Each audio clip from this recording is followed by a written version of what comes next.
de ce qui m'a mené à proposer, avec à chaque fois des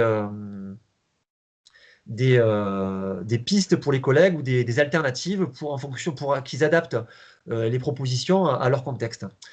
Voilà. Donc, je vous ai mis à chaque fois dans le diaporama que je vous présentais des liens pour approfondir. J'ai également envoyé des articles que vous pourrez trouver sur le conservatoire EPS de l'Académie d'Aix-Marseille. Vous verrez, j'ai fait pas mal de vidéos. Donc mon intervention aujourd'hui, elle est tournée vers le terrain. Donc comme le disait Julien, je suis prof en collège à plein temps. Voilà. Ensuite, donc il y a un peu de théorie, mais ce qui fait le fond de commerce de ce que je vais vous présenter aujourd'hui, c'est le terrain. Donc il va y avoir pas mal de vidéos. Donc ça peut intéresser bien entendu tous les étudiants dans la mesure où vous avez un concours de recrutement, donc le CAPES, qui est tourné vers le terrain. Pas comme les autres concours, parce qu'aujourd'hui, malheureusement, d'autres concours comme être prof de maths ou passer une agrégation d'histoire-géographie, il faut être bon en histoire, bon en géographie, alors que le concours de recrutement, que ce soit CAPES ou l'agrégation interne, on est plus sur des compétences professionnelles, puisque que ce soit à l'oral 1 ou à l'oral 2, vous êtes interrogé par rapport à des vidéos. Donc, vous devez faire des propositions de terrain qui collent à la réalité des élèves donc que vous allez visionner. Voilà. Donc, juste pour rappel, donc j'étais spécialiste athlé quand j'étais à la fac. En tout cas, j'étais considéré comme tel. Depuis tout petit, je faisais de l'athlé. Donc, moi, plutôt, c'était plutôt le sprint, les relais. Et du coup, je suis sorti de la fac. Voilà, je me suis dit, bon, moi, en athlé, il n'y a aucun problème, je vais pouvoir même expliquer dans l'équipe dans laquelle je vais arriver comment ça marche, etc. J'étais très sûr de moi. Et puis, en fait, je suis tombé de haut parce que je me suis rendu compte que ce que je proposais, il y avait beaucoup d'élèves qui n'aimaient pas ça. Ils n'aimaient pas courir, ils n'aimaient pas la vitesse, ils n'aimaient pas lancer, ils étaient très peu engagés. Et donc aussi, pareil, premier constat, je me suis dit, ben, le problème vient d'eux. Et puis, au bout d'un moment, je me suis dit non, peut-être que c'est ce que je propose qui ne convient pas. Donc, j'ai remis en question beaucoup de choses que j'avais apprises, que j'avais vécues. Donc moi, je passais mes week-ends quand j'étais au lycée dans des compétitions d'athlètes, qu'elles soient scolaires ou de club. Et en fait, j'ai remis en question beaucoup de choses. Des choses sur lesquelles qui étaient en fait entre guillemets les saintes écritures de l'athlétisme, quoi, hein. Comme par exemple les commandements. Est-ce que c'est nécessaire de dire à vos marques quand on sait que tous les élèves sont déjà positionnés pied avant, pied arrière derrière la ligne? Et surtout que quand on leur dit prêt, il ne se passe généralement rien. Donc est-ce qu'on continue à faire comme ça? Les contenus, est-ce que la technique de transmission, est-ce que la technique de transmission de bas en haut qu'on a apprise en club est la plus efficace pour les élèves qui sont débutants? Euh, Valoriser quelqu'un qui arrive dernier en course de haie, comment on peut faire ça, sachant qu'il est dernier? Démontrer à quelqu'un qui a une VMA de 11 km/h qu'il n'est pas nul. Donc tout ça, c'était des choses qu'il a fallu que j'apprenne à faire. Voilà pour l'introduction. Donc, je vais partager le diaporama avec vous. Donc, juste une petite seconde. Donc, le diaporama, vous l'avez en PDF, mais il n'est pas, du coup, vous n'aurez pas vous n'allez pas l'avoir les vidéos. Donc, les vidéos, là, vous les avez en direct avec moi. J'espère que ça va marcher. Donc, est-ce que vous avez la diapo, là? Est-ce que quelqu'un peut me confirmer? C'est OK? Je te confirme. Oui, oui. Bon, ouais. Super. Allez, on y va. Donc, on va commencer tout de suite par une petite vidéo. Donc, je vais vous demander de... Alors, je vous pose le contexte. C'est un 3x500. C'est le dernier 500 mètres. On est donc, du coup, en lycée.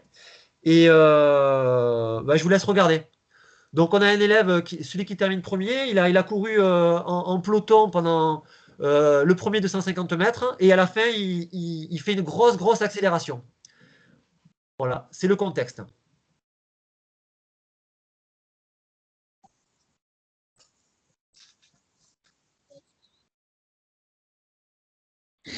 Excusez-moi, je me permets, mais personnellement, je vois rien, ça lag.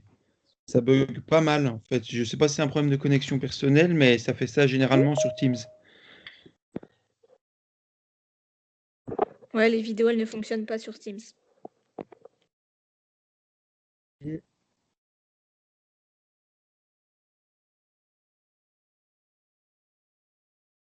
Bon, du coup, ça n'a pas du tout marché, de ce que j'ai compris. Il y a des images qui apparaissent. Il y a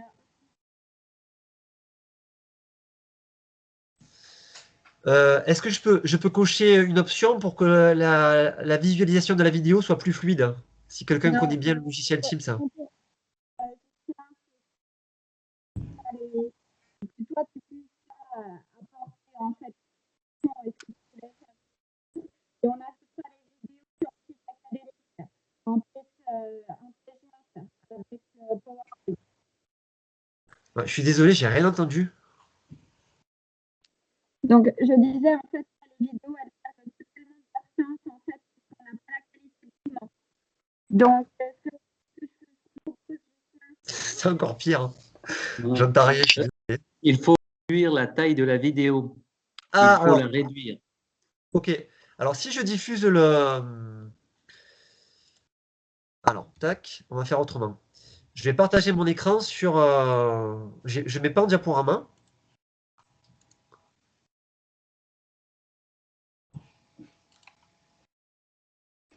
Alors, si je fais comme ça...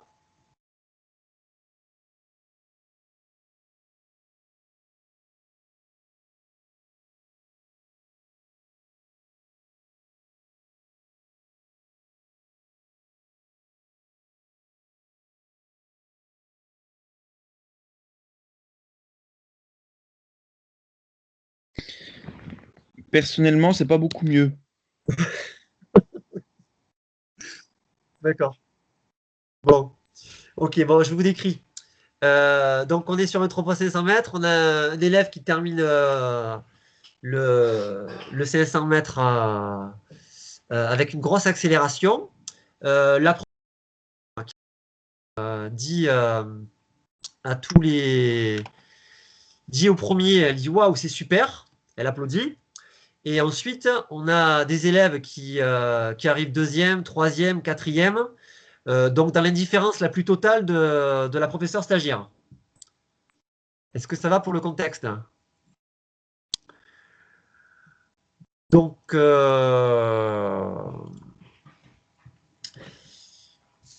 l'analyse de la séance, donc, qui a lieu après la séance avec la vidéo, on se rend compte que l'élève qui a terminé premier a couru le 3x500, le dernier 500 mètres à un pourcentage de VMA, à un pourcentage inférieur à la VMA. Puisqu'il avait couru en peloton au début et il s'est mis à accélérer sur la fin du parcours. Alors que les élèves qui terminent deuxième, troisième, quatrième avaient une VMA inférieure au premier. En revanche, eux, ils ont couru à allure régulière. Et sur leur temps, si on le rapporte à la vitesse à laquelle ils ont couru dans les 500 mètres, si on le reporte à leur VMA, ils ont couru à une deuxième, troisième et quatrième à une allure supérieure à leur VMA. Voilà pour le contexte. Donc, ça veut dire que en termes de performance dans l'absolu, c'est-à-dire un rapport à un barème, une norme extérieure, un classement, l'élève qui a terminé premier, il a été meilleur que les autres. Cependant, en termes de performance relative, c'est-à-dire une performance qui est relative aux ressources, qui est possible de faire, ce qu'il est possible de faire pour chaque élève, on a des élèves qui ont terminé deuxième, troisième et quatrième qui sont plus méritants que le premier. Voilà. Et sur une évaluation, comme l'ancienne évaluation, donc je dis l'ancienne puisqu'on n'a plus de fiches-bac depuis cette année, puisque il y a un nouveau protocole certificatif pour le baccalauréat. Donc sur les anciennes fiches-bac, qui existe donc depuis 2002-2003, donc jusqu'à 2020. L'élève qui a terminé premier est avantagé, puisque l'évaluation par barème compte pour 14 points dans la note. Donc pour ceux qui passent le CAPES et l'agrégation aussi, vous avez une épreuve d'écrit 1. Et quand on parle d'écrit 1 de période sportive, avec les IO de 67, on peut démontrer que dans les années 2010 à 2020, l'ombre des IO de 67 plane encore, puisque c'est celui qui court le plus vite qui aura la meilleure note sur la partie temps cumulé pour les 300-500 mètres. C'est le même cas pour le javelot, le disque, le pétabo, etc. sur 14 points. Et si on fait le calcul, un élève, donc je vous ai mis dans la diapo en bas, un élève qui a 12 km/h de VM1, il fera son 500 mètres en 2 minutes 30. Donc ça veut dire qu'il sera à 7 minutes 30, donc sachant qu'on considère qu'il va courir un peu plus vite que sa VM1. Et regardez 7,30 ce que ça fait au niveau de la note, il sera entre 0,7 et 1,4 sur 14. Sachant qu'on sait que la VMA sur le temps d'un cycle, elle peut augmenter à condition de la solliciter sur des registres, sur des temps précis et avec de la régularité. Sachant que la VMA peut augmenter de l'ordre de 10% sur un cycle, voilà, je vous laisse imaginer la note qu'il pourra escompter à la fin du cycle avec beaucoup d'engagement. Donc ça ne dépassera pas le 3 sur 14. Voilà. Alors ça, c'est une évaluation qui valorise la performance dans l'absolu. Et dans l'histoire, donc l'histoire récente, on a aussi un autre exemple, celui de cette même pratique, le demi-fond, mais au brevet. Donc les épreuves, les fiches brevets aujourd'hui n'existent plus depuis la réforme du collège, donc depuis 2016, mais elles ont été valables de 2013 à 2016. Donc là, on est sur un tout autre registre de performance, puisque vous voyez dans la ligne performance moyenne de la VMA sur les 3 courses, donc juste l'épreuve de demi-fond, donc les équipes de collège devaient créer une épreuve de 3 à 4 courses dont le temps était compris entre 12 et 15 minutes. Voilà, bon, peu importe finalement l'épreuve, ce qu'il faut juste retenir, c'est que l'évaluation de la performance sur cette évaluation au brevet, elle est liée à un pourcentage de VMA qui est réalisé sur l'ensemble de la course. C'est-à-dire que là, sur une évaluation comme ça, si on reprend l'exemple de la vidéo des élèves que je vous ai présenté, les deuxièmes, troisièmes et quatrièmes seraient davantage valorisés par rapport aux premiers, puisque là, on valorise la performance relative. C'est-à-dire qu'un élève qui a couru un pourcentage inférieur de VM1 va avoir une meilleure note que quelqu'un qui a un pourcentage supérieur de VM1 va avoir une note que quelqu'un qui a couru un pourcentage inférieur de VM1. C'est-à-dire qu'un élève qui a par exemple 11 km/h de VMA pourra avoir une meilleure note que quelqu'un qui a une VMA à 16, mais qui ne se donne pas la peine de se mettre dans la zone rouge.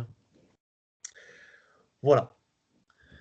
Donc du coup, quelle définition on donne de la performance? Est-ce qu'on s'appuie sur une performance brute, c'est-à-dire sur une norme externe, le classement par rapport aux autres, ou un barème, ou est-ce qu'on se base sur une performance relative aux ressources? Est-ce que l'objectif, c'est se dépasser soi-même ou dépasser les autres? Voilà. Il y a un exemple très célèbre dans notre formation à la fac, où il y avait dans la même le champion de France et la triplette de stage qui était dans ce collège-là au moment où il passait le CAPES. Donc c'était il y a longtemps, c'était il y a 20 ans. Mais l'exemple, il a marqué toute notre promo. Donc le champion de France, il avait eu 20 sur 20. Et le vice-champion de France avait eu 19,5. Voilà. Donc pas de chance pour le vice-champion de France, il était dans la classe du champion de France, donc il avait 19,5. Donc là, on est vraiment dans une évaluation de comparaison avec les autres. Donc ensuite, les questions que ça pose par extension, donc est-ce que être performant, ça signifie être compétent? Est-ce que parce que l'élève, il a terminé premier, il est forcément compétent? Ben voilà, ça c'est une question d'écrit 2, mais on peut la poser aussi en écrit 1. Un élève qui est premier, a-t-il forcément appris? Voilà. Ça, c'est des questions d'ouverture de stage. Bon, là, malheureusement, ça va être une formation une intervention qui ne va pas être très interactive, même si vous aurez la possibilité de poser des questions. Mais voilà, donc ça, c'est des questions qui me paraissent intéressantes. Alors voilà, question-réponse, vous pouvez y aller. Si vous avez, sinon j'enchaîne.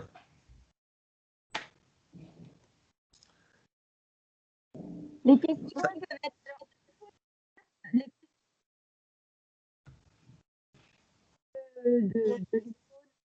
de conférences universitaires. moi, Je suis désolé, je n'entends pas la question.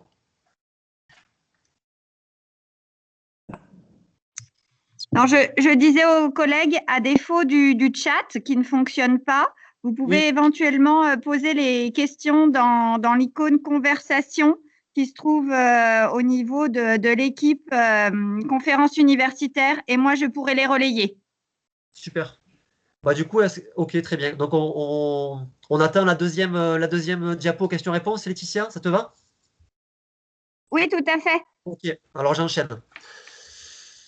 Donc là, je vous montre une vidéo de test VMA. Bon, je vais aller vite, hein. Bon, je vais la décrire. Par contre, Laetitia, est-ce que tu peux me confirmer qu'il y a bien le son sur la vidéo? Alors, lance-le.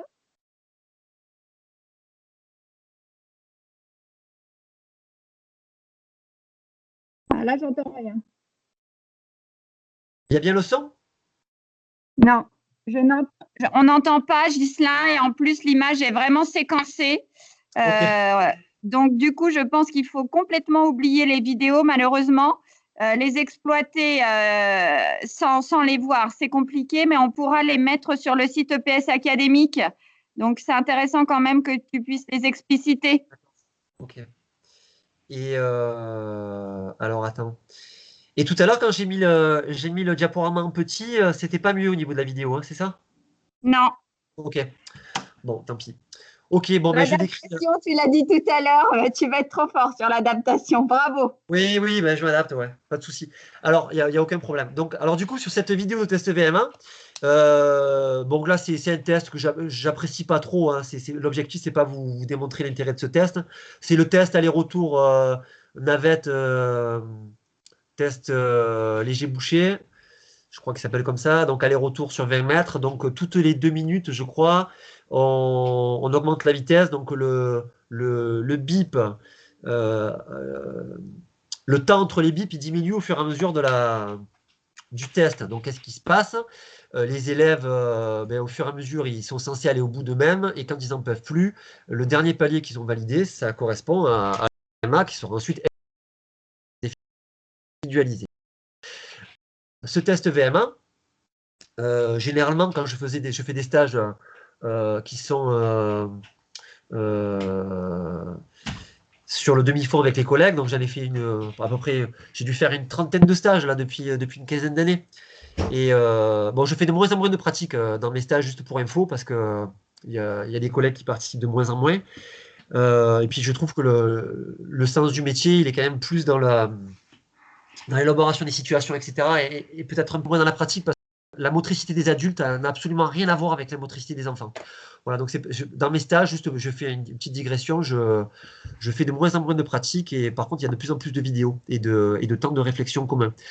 Donc, je reviens à mes moutons. Donc, quand j'anime des stages, généralement, quand j'animais des stages à l'époque où les collègues pratiquaient, je faisais un test VM1. Et généralement, à la fin de ce test VM1, il reste toujours. Alors, le scénario, c'est qu'au fur et à mesure, les collègues abandonnent, comme les élèves d'ailleurs, si on fait ce test avec les élèves. Et puis à la fin, il reste un élève qui va chercher le plot, qui va chercher le palier 18-19 km/h, donc peu importe. Et avec les stages avec les collègues, il y en avait toujours un à la fin. Donc c'était toujours le même profil, toujours le même scénario. Celui qui est resté à la fin, c'était un homme, généralement jeune. Donc, deuxième critère. Et troisième critère, un homme sportif entraîné. Voilà. Et qu'est-ce qui se passe? C'est pour ça que je vous demandais s'il y avait bien le son. C'est que systématiquement, les collègues applaudissaient le dernier. Et j'ai toujours été très étonné de ces applaudissements. Donc, au fur et à mesure, j'ai aiguisé un petit peu ma façon d'aborder cette chose-là. Et quand on revenait en salle faire le débriefing, je demandais aux collègues de m'expliquer comment ils avaient vécu le test, etc. Donc, ils faisaient leurs commentaires sur le test, dur, pas dur, le ressenti, tout ça. Et après, on en venait aux applaudissements. Et les collègues me disaient, oui, mais Benjamin, trop fort, pétard 19 km/h, excellent, belle foulée, tout ça, vraiment. Alors j'ai dit oui, c'est bien, vous avez applaudi, parfait et tout. Mais par exemple, Chloé qui a terminé à 14 km/h, qui s'était donné à fond. Alors je pose la question à Chloé. Chloé, toi qui t'es donné à fond, par exemple, tu t'es bien donné à fond, Chloé? Elle m'a dit oui, je suis allé au bout de moi-même. Et je dis pourquoi elle n'a pas été applaudie? Et en fait, là, ça crée toujours un petit blanc, cette question, parce que finalement, les collègues, on se rend compte de façon collective comme ça que avec nos applaudissements, finalement, on génère un petit peu une attente qui comme ça, qui n'est pas dite. C'est-à-dire que celui qui va être applaudi, finalement, c'est le dernier, c'est le plus fort. Comme un peu la stagiaire tout à l'heure qui disait c'est super au premier. Et là, en fait, quand on applaudit celui qui reste à la fin, il faut savoir qu'on applaudit à 90% des capacités génétiques, puisque la VMA, on peut l'améliorer aller de 10 à 20% avec un gros entraînement. Mais tout le reste, il est lié à la génétique. Donc en fait, on applaudit quelqu'un pour sa génétique. Et parce que si on applaudissait pour son engagement, on applaudirait tout le monde finalement, parce qu'en théorie, ils sont censés tous aller au bout d'eux-mêmes. Voilà, ça c'était une de mes réflexions, en athlée. Donc, ces applaudissements, ces feedbacks positifs qui sont renvoyés à certaines situations qu'on propose, également nos systèmes d'évaluation, créent parfois les conditions de l'autocensure et renforcent la hiérarchie féodale. Alors là, je soutiens mon mot, je le défends, la hiérarchie féodale qui existe déjà en dehors de nos cours, avec le sportif, le non-sportif, celui qui est très fort, celui qui court vite, etc., à laquelle les élèves sont habitués. Mais finalement, des fois, nos applaudissements, nos feedbacks positifs, notre façon d'être avec les élèves, nos évaluations, renforcent cette hiérarchie-là. Et alors, par rapport à ça, alors on ne va pas la regarder parce que là, on n'a pas le temps, j'aimerais bien avancer, mais je vous encourage tous, si vous ne connaissez pas cette vidéo, à prendre 5 minutes et à regarder cette vidéo qui s'appelle « Comment induire l'impuissance apprise ». Elle est donc sur YouTube.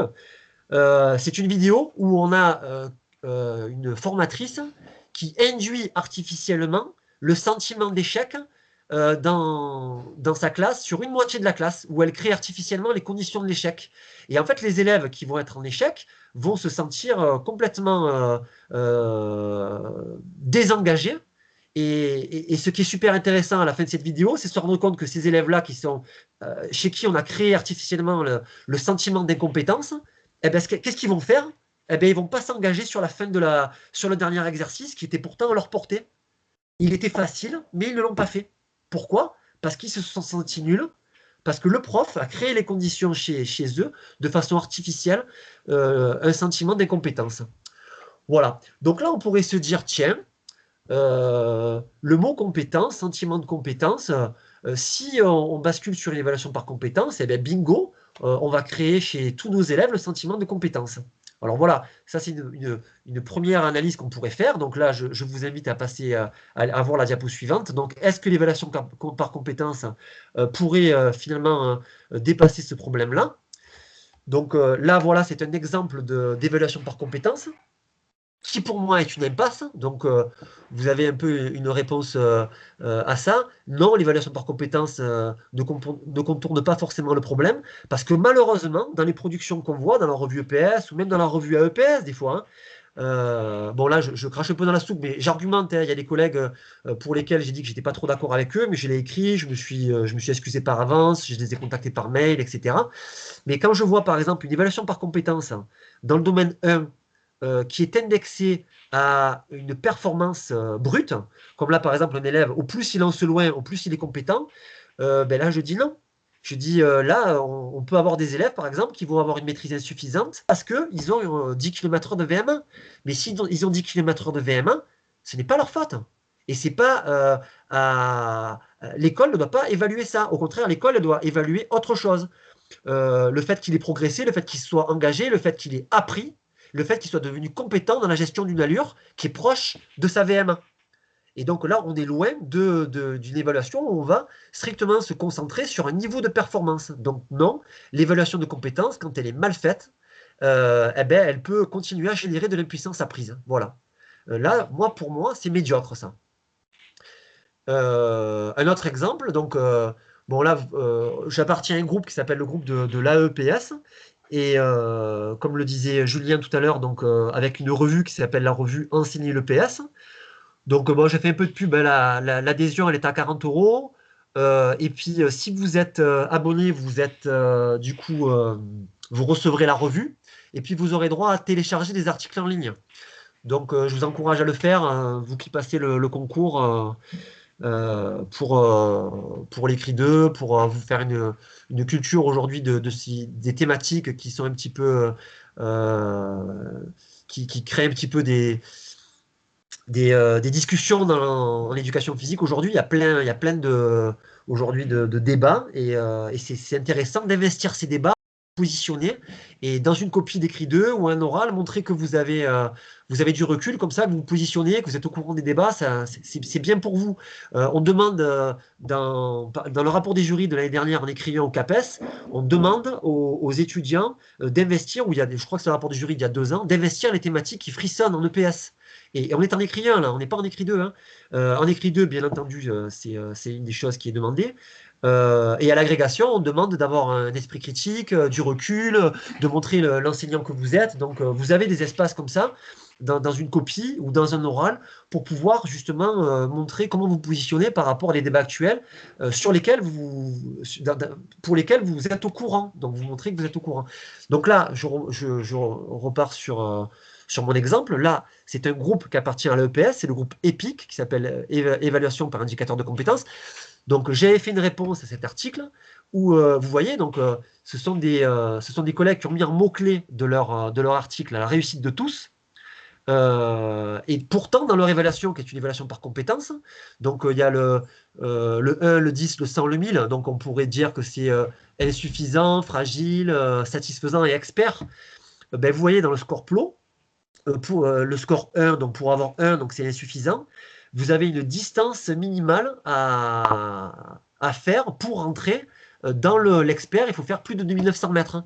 C'est-à-dire il faut courir à plus de 14 km/h et demi. Mais là, on crée les conditions de l'échec pour certains élèves en disant qu'ils ne vont pas être compétents, mais d'entrée de jeu, parce qu'ils n'auront pas une VMA, ils ne pourront pas progresser de 4 km/h au niveau de leur VMA pendant le cycle. Voilà, donc là, j'avais fait une réponse à cet article. Si ça vous intéresse, l'article il est sur le conservatoire EPS. Vous tapez demi-fond collège, conservatoire EPS ou cycle 4, donc normalement vous tomberez dessus. Voilà. Voilà. Si vous avez des questions, je suis à vous.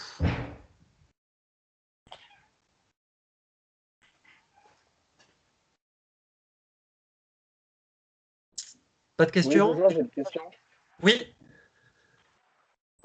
En fait, je pense que en course, par exemple, il ne faut pas non plus enlever le fait que en course, il faut quand même souvent faire une grande performance. Donc, je pense qu'il faut quand même valoriser cette performance. Mais on pourrait aussi attribuer donc, un système de points sur la plus grande performance et également sur le pourcentage de VMA qui a été utilisé. Tout à fait. C'est-à-dire que parce que le mec qui a fini premier mais qui a utilisé un faible pourcentage, du coup, il n'aurait pas du tout plus de points que celui qui a fini deuxième, enfin, ou quatrième, cinquième, mais qui a utilisé un très haut pourcentage de sa VMA. Tout à fait, c'est ça. Moi, je valoriserais celui qui a utilisé un plus haut pourcentage de VMA, mais pour autant, tu peux décider en équipe de ne pas négliger la performance brute. Moi, si tu veux, la réserve que j'aurais par rapport à ça, c'est qu'il ne faut pas que la performance brute prenne plus de place par rapport à la performance relative. Non, bien dans le système de points, j'aurais fait 2 tiers, 1 tiers, je pense. 2 tiers pour comment dire, pour l'investissement et 1 tiers pour la performance.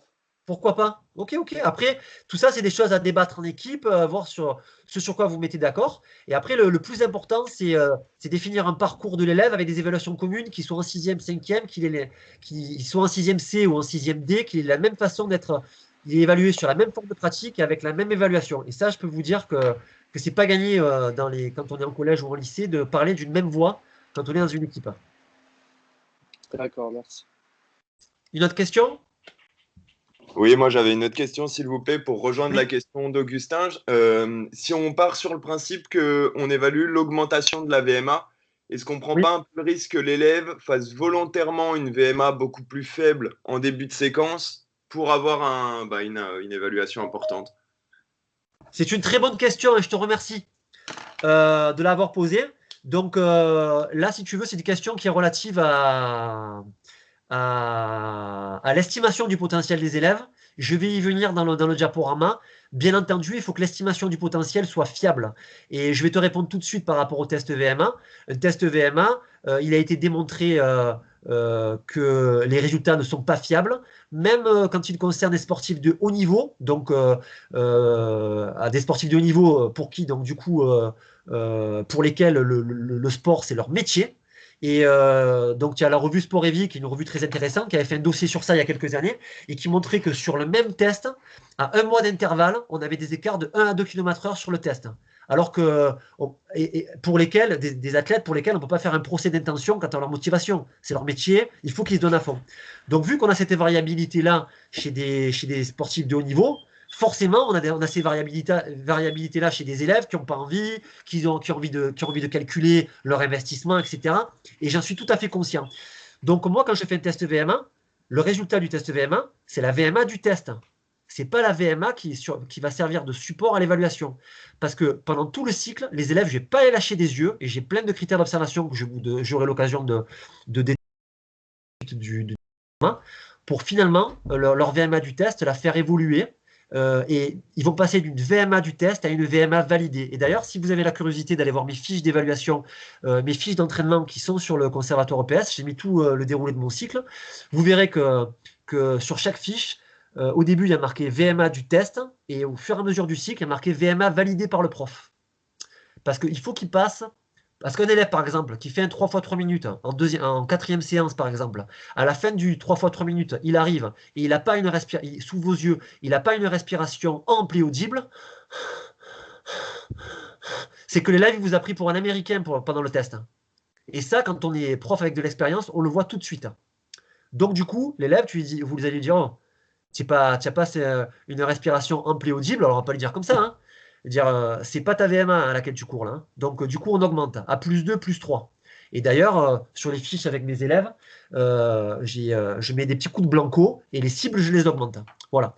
Donc voilà, le repère ventilatoire, c'est un repère qui va être intéressant pour justement requalifier les objectifs des élèves en demi-fond, mais on va requalifier aussi les objectifs des élèves en saut en longueur, en lancer, par rapport à des critères d'observation dont je vais vous faire état par la suite. Ok. Une autre question et après j'enchaîne.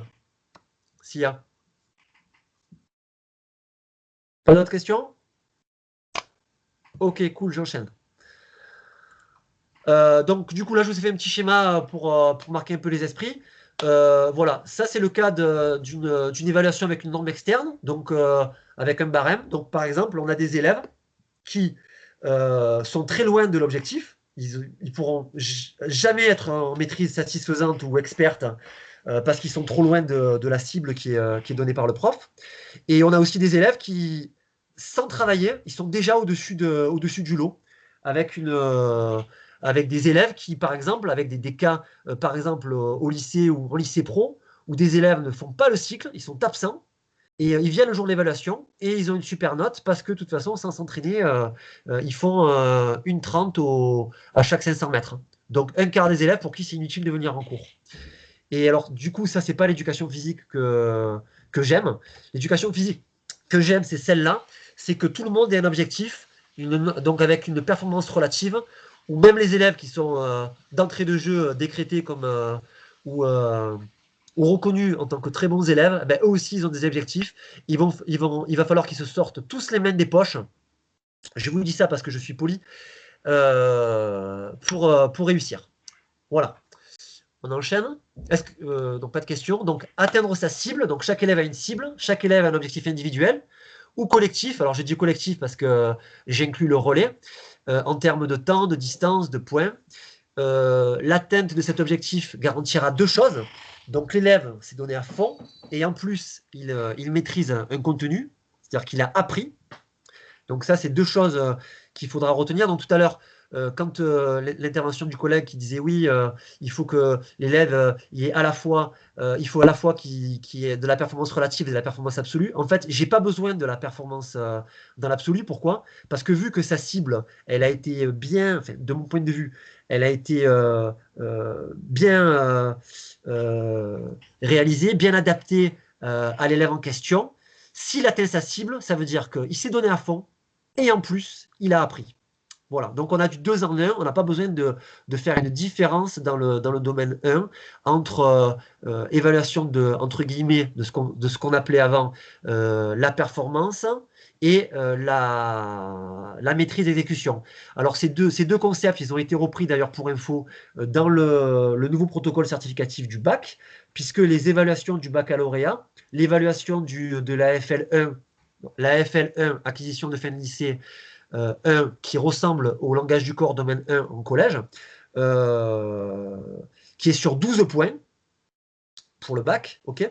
Et ces 12 points sont divisés en 2, avec 6 points sur la performance dans l'absolu, le barème dans lequel on donne des repères sur le 3 sur 6, donc le 10 sur 20. Donc il y a des repères qui sont donnés. Et ensuite, libre à chaque équipe de définir ce qu'ils appellent l'efficacité technique. Donc là, ça pourrait être par exemple le pourcentage de VMA ou autre chose dans ce critère-là. Alors moi, je vais vous donner l'exemple en relais. Donc le relais qu'on a mis en place avec Eric Liobé, c'est un 12 secondes. Alors c'est pas un 2 x 30 mètres. Alors pourquoi? C'est tout simple. C'est un relais où en fait les élèves ont leur référence, c'est le nombre de plots,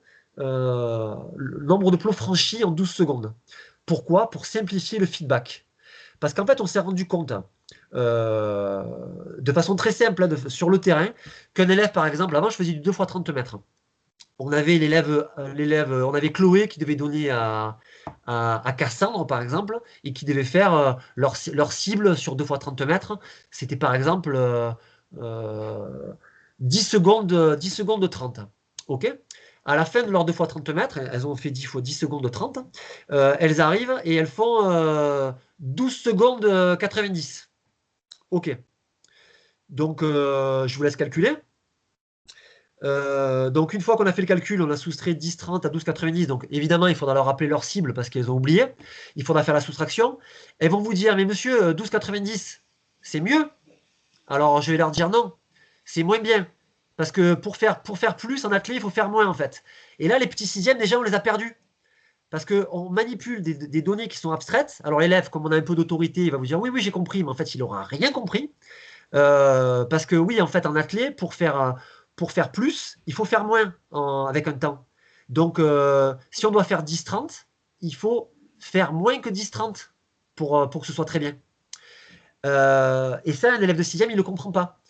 Et ensuite, une fois qu'on aura fait tout ce calcul en maths, il faudra alors, une fois qu'on a fait le calcul donc de 10-30 à, je vous dis, 12,90, donc ça fait 1,70 plus 90, bon, je vous laisse calculer, ça fait 2,60. 2,60, il faudra leur dire c'est bien, très bien. Et une fois que vous aurez fait le service après-vente mathématique, il faudra leur parler également de leur transmission que vous n'avez pas vue, puisque vous étiez à l'arrivée en train de prendre des chronos et de faire le service après-vente en maths. Et il faudra également gérer les 30 élèves qui sont en train de se lancer les témoins, etc., qui sont au départ du relais, que vous avez du mal à gérer parce que vous êtes à 60 mètres. Donc tout ça, ça posait des problèmes professionnels. Et à un moment, on s'est dit, mais pourquoi on continue à travailler sur un 2 x 30 mètres? Et c'est pour ça que petit à petit, on a basculé, on a testé alors d'abord un 9 secondes et après un 12 secondes avec des plots. Et en fait, on s'est rendu compte que c'était beaucoup plus simple pour les élèves parce qu'en fait, un élève qui a comme cible le plot, par exemple, 23, et quand son siffle, il est au plot 21, eh bien, il est à moins 2. Il n'a pas besoin de passer par votre cerveau pour comprendre que ce qu'il a fait, c'était pas terrible. Voilà. Donc, l'auto-évaluation devient possible par lui-même ou par un observateur. Donc, je vous ai fait un lien pour plus de détails. Donc, vous avez ce lien sur lequel vous pouvez cliquer. Donc, si ça ne marche pas quand vous cliquez, vous allez vous tapez relais 12 secondes ou relais Aix-Marseille collège et vous tomberez sur toutes les vidéos. Donc, les vidéos, bien entendu, je ne vais pas vous les montrer. Voilà, j'ai quand même, comme quoi, hein, j'avais un peu anticipé, j'ai fait un schéma. Donc, voilà l'histoire du 12 secondes. Donc, on siffle au bout de 12 secondes et l'objectif, c'est atteindre son pôle cible. Voilà. Donc je détaille pas. Vous avez une vidéo que je vais pas montrer donc du coup, mais cette vidéo vous l'avez en ligne sur le conservatoire OPS. Voilà. Et si vous voyez l'image là, voilà, si vous avez cette image et vous tombez au CAPES ou à la grecque sur un élève comme ça, Je ne sais pas si vous la voyez, l'image. Quelqu'un peut me confirmer? Vous voyez bien l'image? Oui. Oui. Super. Alors là, par exemple, sur un départ comme ça, là, le premier truc à dire, c'est que l'élève, il est à l'amble. Hein. Il a le pied gauche devant et la main gauche devant. Donc déjà, il va créer un mouvement de bras pour rien au départ. C'est d'une logique biomécanique implacable. Il a les épaules tournées dans le mauvais sens. Les épaules tournées vers le côté, alors qu'il doit avoir les épaules en face. Donc déjà, il perd 2 dixièmes de seconde, l'élève. Donc voilà, ça c'est pour le détail. Si ça vous intéresse d'aller plus loin, pour cette vidéo, j'avais fait un lien sur le conservatoire EPS. Vous tapez départ, relais et conservatoire sur Google et vous tomberez sur la vidéo que j'ai faite où je fais une explication justement de cette motricité-là qui est à travailler. Et tout simplement, juste j'improvise. Vous demandez simplement à l'élève, quand il est positionné comme ça, qui part à l'amble, de mettre sa main opposée au pied avant sur le genou avant. Donc, je ne sais pas si vous me voyez, vous lui demandez de partir en étant avec la main opposée sur le genou avant. Et du coup, l'élève, il va se mettre automatiquement dans la bonne position. Voilà. Donc, voilà la vidéo. Donc, à la fin de cette séance, quand les élèves ils ont fait leurs premiers 12 secondes, j'aimais bien poser la question quelle est l'équipe qui a fait la meilleure séance aujourd'hui? Et là, généralement, les élèves vont dire alors je vais vous montrer l'exemple. Je crois que j'ai fait ça. Voilà.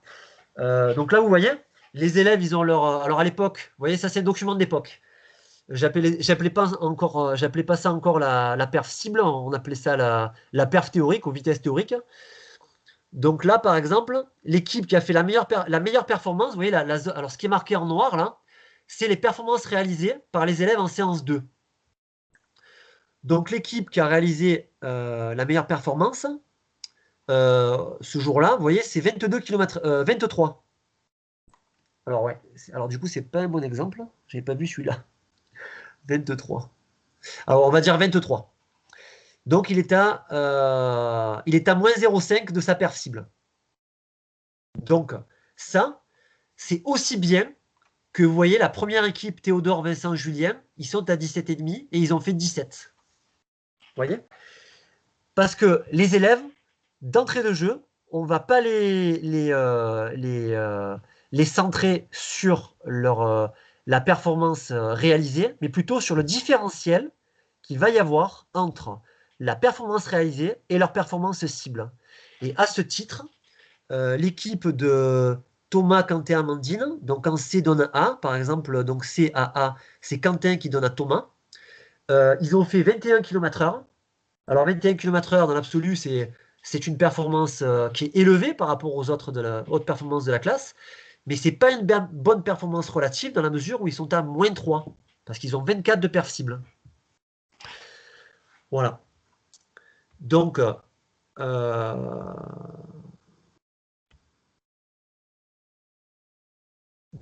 l'objectif de ce cycle-là, quand on fait le 12 secondes avec ce dispositif-là, c'est que les élèves identifient le différentiel qui existe entre leur objectif individuel et leur performance réalisée. Et vous voyez sur la droite, vous avez un exemple de calcul de ma note. Donc, que vous soyez en évaluation sans note ou évaluation avec note, c'est pareil.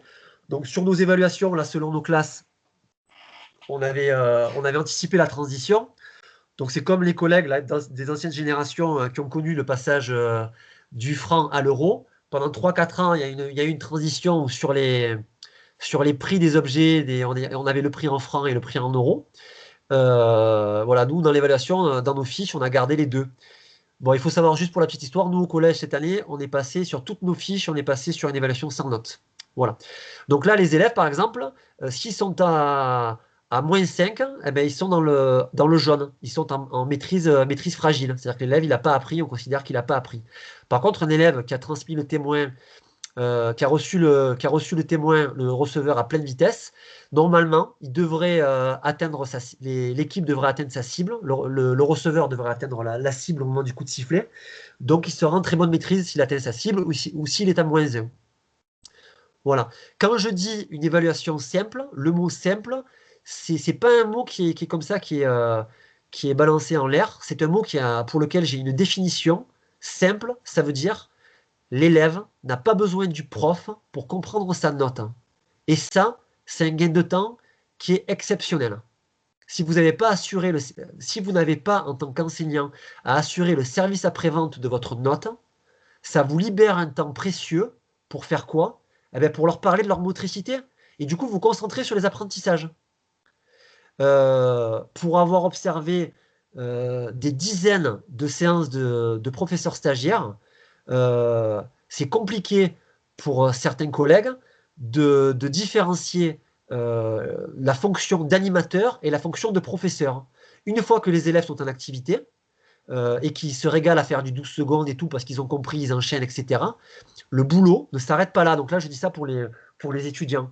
Le boulot ne s'arrête pas là. Notre boulot, c'est les élèves, les faire progresser en transmettant des contenus sur leur position, leur orientation, dans quelle main je mets le témoin, où je me mets dans le couloir, à droite, à gauche, comment je me retourne, etc.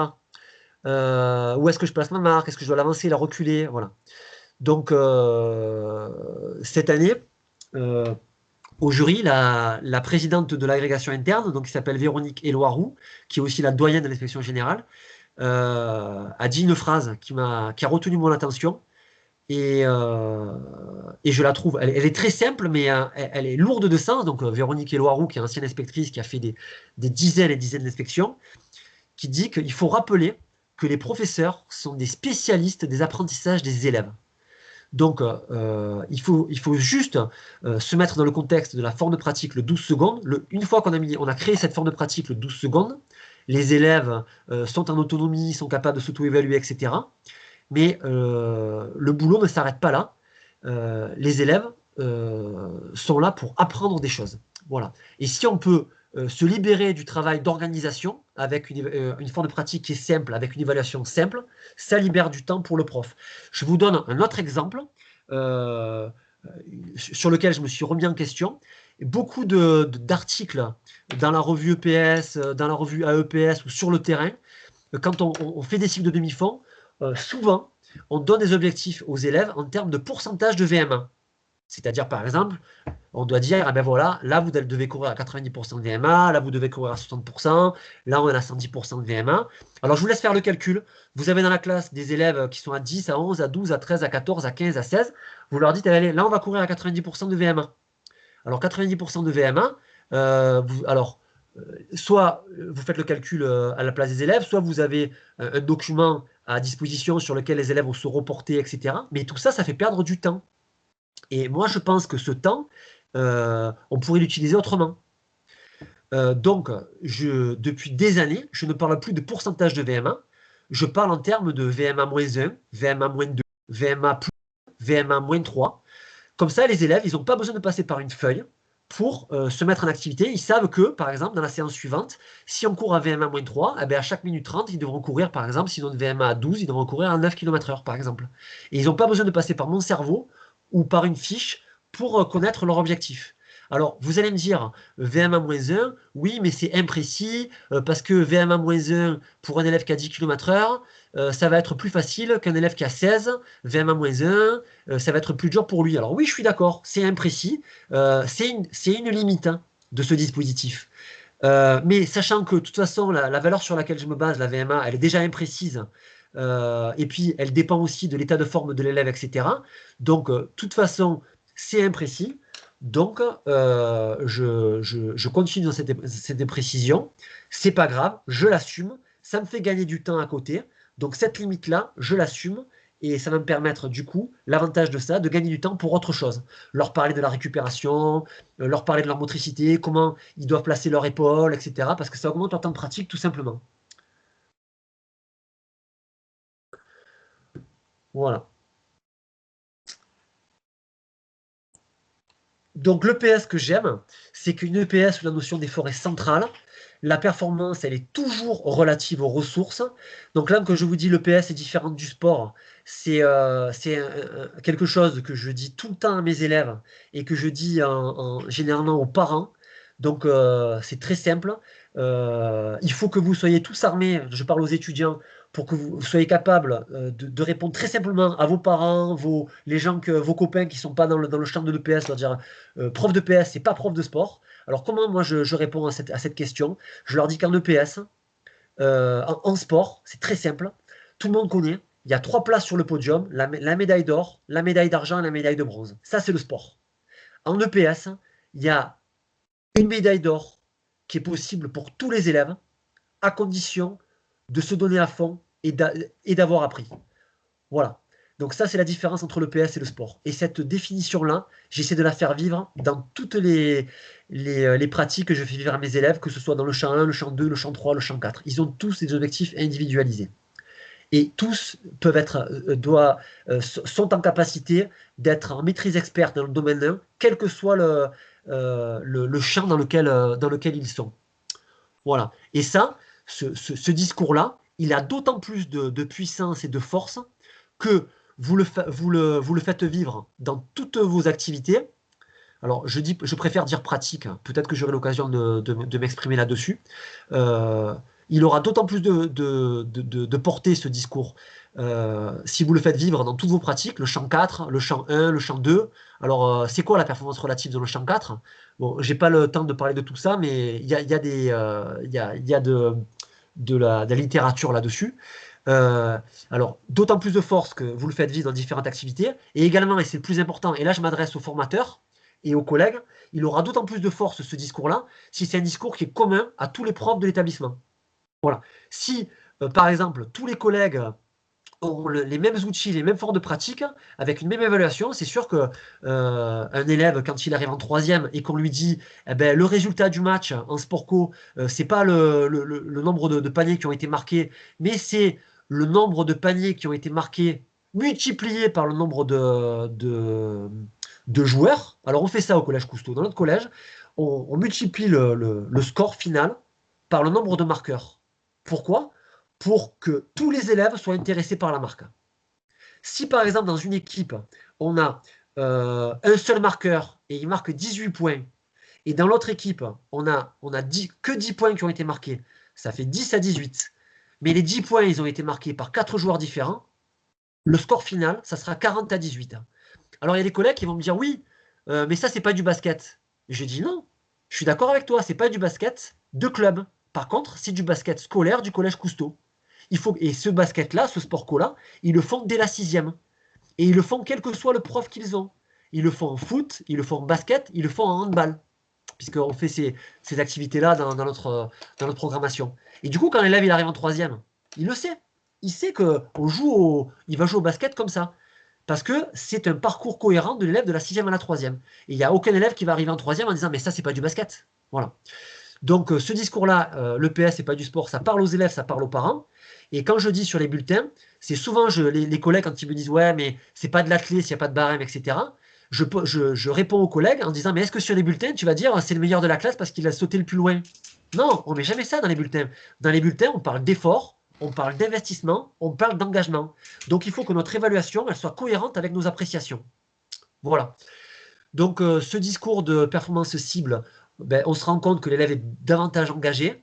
Il y a plus d'engagement quand les objectifs sont atteignables. Et ça a un impact réel sur l'estime de soi. Qu'est-ce que je suis content quand un élève qui a 12 km de VMA, c'était le cas hier, d'une élève qui arrive, qui m'a dit « Monsieur, putain, je suis super content, je suis maîtrise experte. » Pourtant, c'était 11 km de VMA, 10 km de VMA, elle voit qu'elle arrête le test avant tout le monde au début du cycle. Non, mais elle est en maîtrise experte parce qu'elle s'est donnée à fond. Voilà, et au même titre que l'élève qui a 17 km de VMA et qui s'est donné à fond aussi. Donc, atteindre sa cible, c'est un 2 en 1, donc je le disais tout à l'heure, c'est j'ai été performant et je suis compétent. Alors là, je vais rentrer un peu plus dans les détails. Donc, ça suppose qu'un objet d'enseignement ait été identifié. Donc, ça veut dire que notre forme de pratique, elle a été créée au service d'un objet d'enseignement. Donc, par exemple, le 12 secondes que je vous ai présenté tout à l'heure, il y a un objet d'enseignement qui est clairement identifié.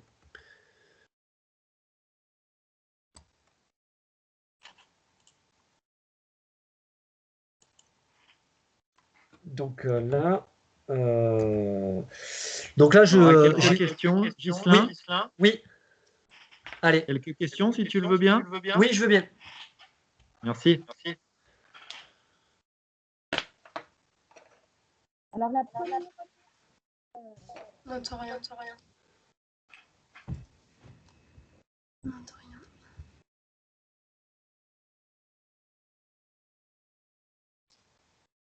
Alors, je ne sais pas si la question a été posée, j'ai rien entendu. Ghislain, tu m'entends? Oui, là, je t'entends. Donc, la première question qui est liée au nouveau texte par rapport à la réforme du lycée, entre finalement deux notions qui sont différenciées, celle de performance maximum et celle de performance optimale, qui est bien évidemment plus en lien avec les ressources de l'élève. Finalement, est-ce que du coup, par rapport au texte, la question propose de nuancer les propos par rapport à la place de la performance dans les textes. C'est l'écho dont tu faisais référence, notamment par rapport à l'écrit 1. Hein. Tout à fait. Donc en fait, aujourd'hui, là, le protocole certificatif, le nouveau protocole certificatif, il ouvre il y a davantage d'ouverture vers des objectifs qui seraient individualisés avec une performance relative aux ressources. Donc par exemple, l'AFL1 est divisé en deux, avec d'un côté la performance et de l'autre l'efficacité technique. On peut très bien mettre la performance brute d'un côté et la performance relative de l'autre. À chaque équipe de se décider par rapport à ça. Oui, tout à fait. Ghislain, est-ce que tu m'entends? Oui. Oui, j'abonde complètement tes propos. Et puis j'invite également les collègues à essayer de voir les différences de conception qui peuvent survenir à travers les référentiels qui sont proposés pour la voie générale et les référentiels qui sont proposés pour la voie professionnelle.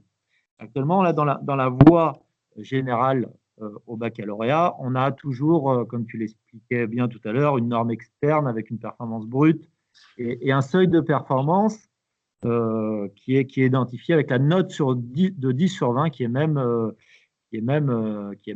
indiquée dans les référentiels nationaux et charge ensuite aux équipes de construire 4 degrés d'acquisition de cette AFL1 avec une norme externe qui est complétée par une performance relative, une efficacité technique. Mais dans la voie professionnelle, on s'aperçoit que la conception est tout autre, puisqu'on a des niveaux de maîtrise sur la FL1 se rapportant uniquement au niveau de ressources des élèves. Et on voit donc qu'au niveau 1, l'élève qui est classé au niveau 1 pour la FL1 mobilise ses ressources en deçà de ses possibilités. Et on voit qu'au niveau 4, à contrario, l'élève, dans le degré 4 d'acquisition de cette AFL1, l'élève mobilise ses ressources pleinement. Oui, c'est très intéressant ça.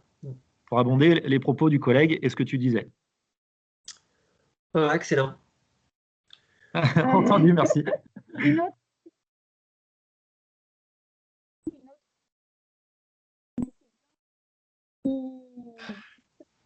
De la performance absolue au départ. Donc, tu as donné l'exemple par rapport à la VMA. L'étudiant te pose la question de la performance, de ce type de performance en lancer, par exemple. Oui. Je vais enchaîner. Très bien. Et puis, je vois une dernière question que je relais, Ghislain. Un collègue indiquait que le fait de se baser sur des performances relatives pouvait, en course de relais, désavantager les meilleurs dans la mesure où la transmission est plus compliquée pour des élèves qui vont vite que pour des élèves qui ont une vitesse de sprint moins importante. Est-ce que tu peux répondre à cette question? C'est une question qui est excellente. Du coup, on va être peut-être moins exigeant avec ces élèves-là en leur permettant, par exemple, d'aller jusqu'à -2, on considérera que ça sera expert. Voilà, c'est des petits aménagements, des petits arrangements évaluatifs qu'on va faire pour certains élèves. Et je suis complètement d'accord avec le collègue. Donc, on est tout le temps en train de s'adapter, etc. Pour ces élèves-là, il y en a quelques-uns, c'est vrai. Donc, on va être bienveillant en étant un peu moins exigeant. Entendu. Je vois également qu'il y a une collègue formatrice, Valériane Galland, qui a une question. Je lui transmets la parole. Merci. Alors, merci pour tout ce que tu viens de présenter déjà. Et je voulais juste savoir, j'ai deux petites questions. La première, c'est un petit peu plus technique, mais je voulais savoir si tu déplaçais ou non ta zone de transmission en relais, étant donné que les élèves, du coup, vont faire une distance plus ou moins grande selon leur vitesse. Tout à fait. Alors, c'est un peu la limite du dispositif. Donc, en fait, ils vont être une fois donneur, une fois receveur. Donc, dans les deux cas, ils feront une plus grande distance. Voilà. Alors, c'était juste pour savoir ça. Du coup, ils font les deux rôles, merci. Et la dernière chose, je pense que ça rejoint deux, trois questions d'étudiants. À quel moment tu détermines et tu arrêtes la performance cible de tes élèves? Excellente question. Au milieu du cycle, hein. Je me laisse jusqu'au milieu du cycle pour la bouger. Et après, je la bouge plus. Et d'ailleurs, j'ai une anecdote, c'est que j'ai une élève en triple saut là, au premier trimestre. Pourtant, en troisième, elle qui me connaît, donc elle sait comment ça marche, etc. Mais bon, les autres collègues, c'est pas, avec les autres collègues, c'est pareil, de toute façon. Et elle bat sa perf cible là, juste avant les vacances de la Toussaint. Et elle me dit, oh non, et tout, elle se met les mains sur la tête, elle me dit, vous allez encore me la bouger. J'ai dit, non, mais je te la bouge plus. Je te la bouge plus pour une raison simple. C'est que tu m'as fait un triple saut avec 3 sauts équilibrés. Tu as mobilisé tes segments libres. Tu as un saut qui a fait tac, tac, tac. Tu as progressé parce que le débutant en triple saut, il fait un deuxième saut qui est très réduit. Donc ça fait tac, tac, tac. Donc elle a progressé, elle a appris. Donc c'est normal qu'elle atteigne sa perf cible. Et donc du coup, j'ai dit, non, je te la bougerai pas. On est à la fin du cycle quasiment. Je les évalue, d'ailleurs, je les évalue demain. Donc, j'ai pas bougé sa perf cible. Voilà, donc jusqu'au milieu du cycle, je me donne cette liberté-là. Et les élèves le savent, jusqu'au milieu du cycle. Merci. Je t'en prie. Donc là, le relais inversé, c'est le 12 secondes à l'envers. Donc, je vais aller... j'ai une vidéo, alors cette vidéo est très marquante parce que là vous voyez que là sur ce dispositif là, vous avez les vidéos sur le conservatoire. Je neutralise les aptitudes individuelles, c'est-à-dire que l'élève qui est très rapide va partir de plus loin. Et en fait, qu'est-ce qui va faire qu'un élève va gagner? Parce que là il n'y a plus de chrono, hein. Qu'est-ce qui va faire qu'un élève va gagner? L'équipe qui gagne, c'est l'équipe qui a le mieux transmis. Donc là on a vraiment un objet d'enseignement qui est au centre de la forme de pratique et qui va hiérarchiser les équipes. C'est-à-dire que l'équipe qui transmet le mieux, là, si on a, d'ailleurs, dans ma vidéo, c'est dommage qu'on ne puisse pas la voir, on a une équipe qui part de très loin, qui est très rapide, on voit, hein, ils ont une grosse capacité d'accélération, mais le problème, c'est que cette équipe qui est rapide, ils vont faire la queue leu, ce que j'appelle la queue leu dans la zone de transmission, ils vont rester, la transmission, elle va durer sur 6 foulées, alors que l'équipe qui est moins rapide, elle va se transmettre le témoin sur 2 foulées, donc une transmission très efficace. Et le receveur est à pleine vitesse, il n'y a pas de ralentissement, et du coup, c'est cette équipe-là qui gagne, tout simplement parce qu'elle a mieux transmis. Voilà, une équipe qui, vous voyez, je vous ai mis le contenu de l'objet d'enseignement, fuir au moment où il dépasse la marque et le relier sans se retourner, sans l'attendre sur 3 foulées. Voilà. Donc voilà, c'est cette vidéo-là qu'on ne verra pas, c'est pas grave. Donc se pose la question légitime de l'estimation du potentiel, donc j'ai déjà un peu répondu tout à l'heure. Donc c'est-à-dire qu'il faut élaborer des tests de mesure permettant la performance des élèves pour limiter l'école dans la performance. Donc ça, je pense que c'est OK.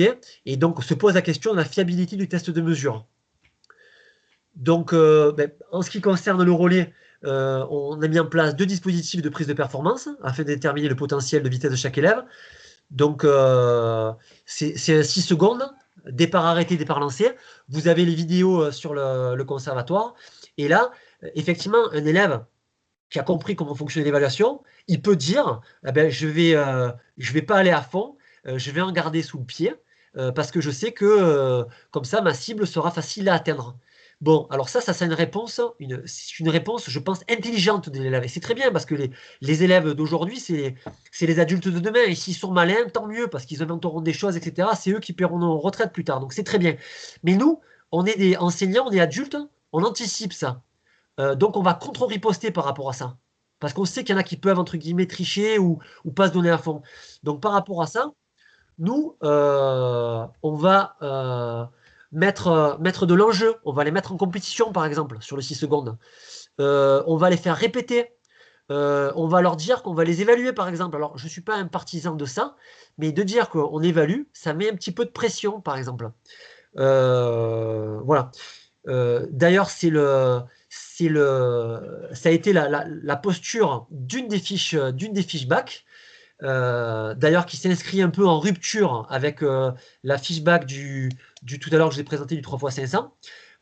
Par exemple, sur le 200 mètres et, donc c'est l'exemple du 200 mètres et, donc aujourd'hui qui est caduque, hein, puisque chaque équipe, vous l'avez compris, de lycée doit définir ses nouveaux protocoles. Donc là, on a un exemple de performance cible. Alors vous allez me dire en quoi? Eh bien, c'est tout simple, c'est que l'élève doit enchaîner un 200 mètres plat et un 200 mètres et. Et en fait, regardez la dernière ligne, vous avez l'efficacité du franchissement. Donc certes, ce n'est pas sur beaucoup de points, mais on va comparer le temps sur le plat et le temps sur les haies. Et ça veut dire qu'un élève qui va être proche de son temps sur les... où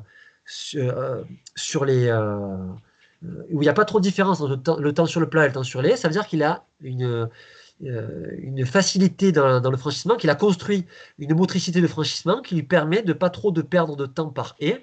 Et d'ailleurs, je crois que c'est 2 secondes de 8. 2 secondes de 8, ça fait... on considère que l'élève doit faire à peu près 3 dixièmes de perte de temps par haie. Et voilà l'indice que... voilà le temps de référence qu'on propose à tous les élèves. Voilà. Alors, on peut discuter du contenu exact, etc., de tout ça, mais tout ça, juste pour vous dire que, je reviens à mes moutons, qu'on peut évaluer le potentiel. Donc là, sur ces fiches bac-là, ils évaluent le potentiel avec un 200 mètres plat qui précédait le 200 mètres et. Voilà. Et également, donc, cette performance cible, on va la réajuster. Donc, la réajuster, c'est vraiment un mot-clé. La perf cible n'est pas gravée dans le marbre. Donc, importance de l'observation de la motricité pour prédire si l'élève peut faire plus. Et je rajoute que ce réajustement va avoir lieu jusqu'au milieu du cycle. Donc là, j'avais une vidéo à vous présenter. C'était en saut en longueur, donc c'est dommage qu'on ne puisse pas la voir. Donc, on voit un élève qui fait son saut en longueur et qui atteint sa cible. Et en fait, cet élève-là, elle atteint sa cible, et pourtant il y a quelque chose qui cloche. Et qu'est-ce qui cloche? C'est qu'en fait, un des objets d'enseignement que j'utilise sur lequel je me base quand je fais du combiné athlétique en 6e, donc combiné athlétique sur lequel j'aurai l'occasion de m'exprimer davantage quand je viendrai en mai. Donc je fais saut en longueur, demi-fond et lancer de vortex. Donc j'ai deux contenus principaux en saut en longueur, c'est construire sa course d'élan, une course d'élan progressivement accélérée, et également transformer sa vitesse linéaire en vitesse angulaire. Donc dit plus simplement, pour aller loin, il faut aller haut. Et en fait, on va regarder quelque chose de très simple sur la vidéo, bon, qu'on ne verra pas là. Alors peut-être que si je fais un arrêt sur image, peut-être...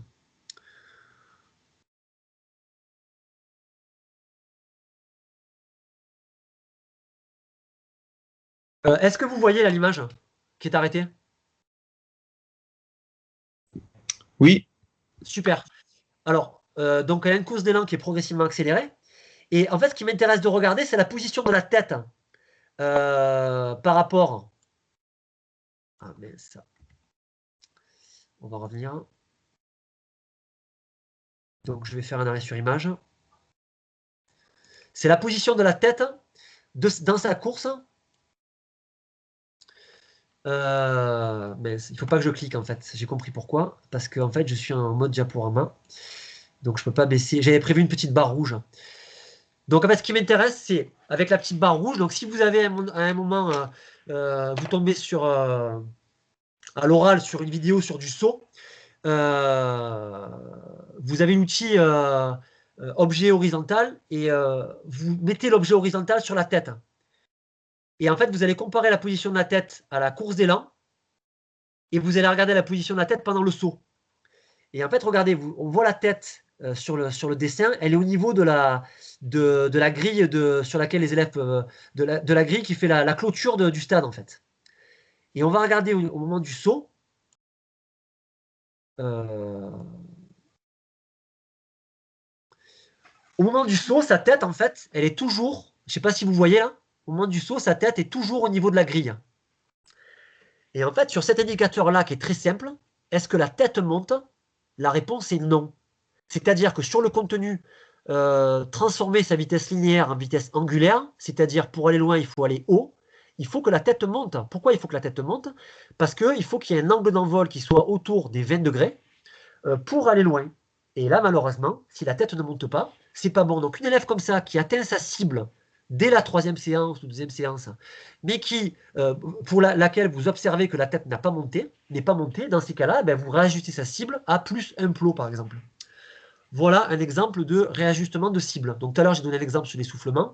Voilà un exemple qui est technique. Donc le réajustement des cibles se fait par rapport au contenu que vous avez défini pour vos élèves. Et le contenu est par rapport à un objet d'enseignement.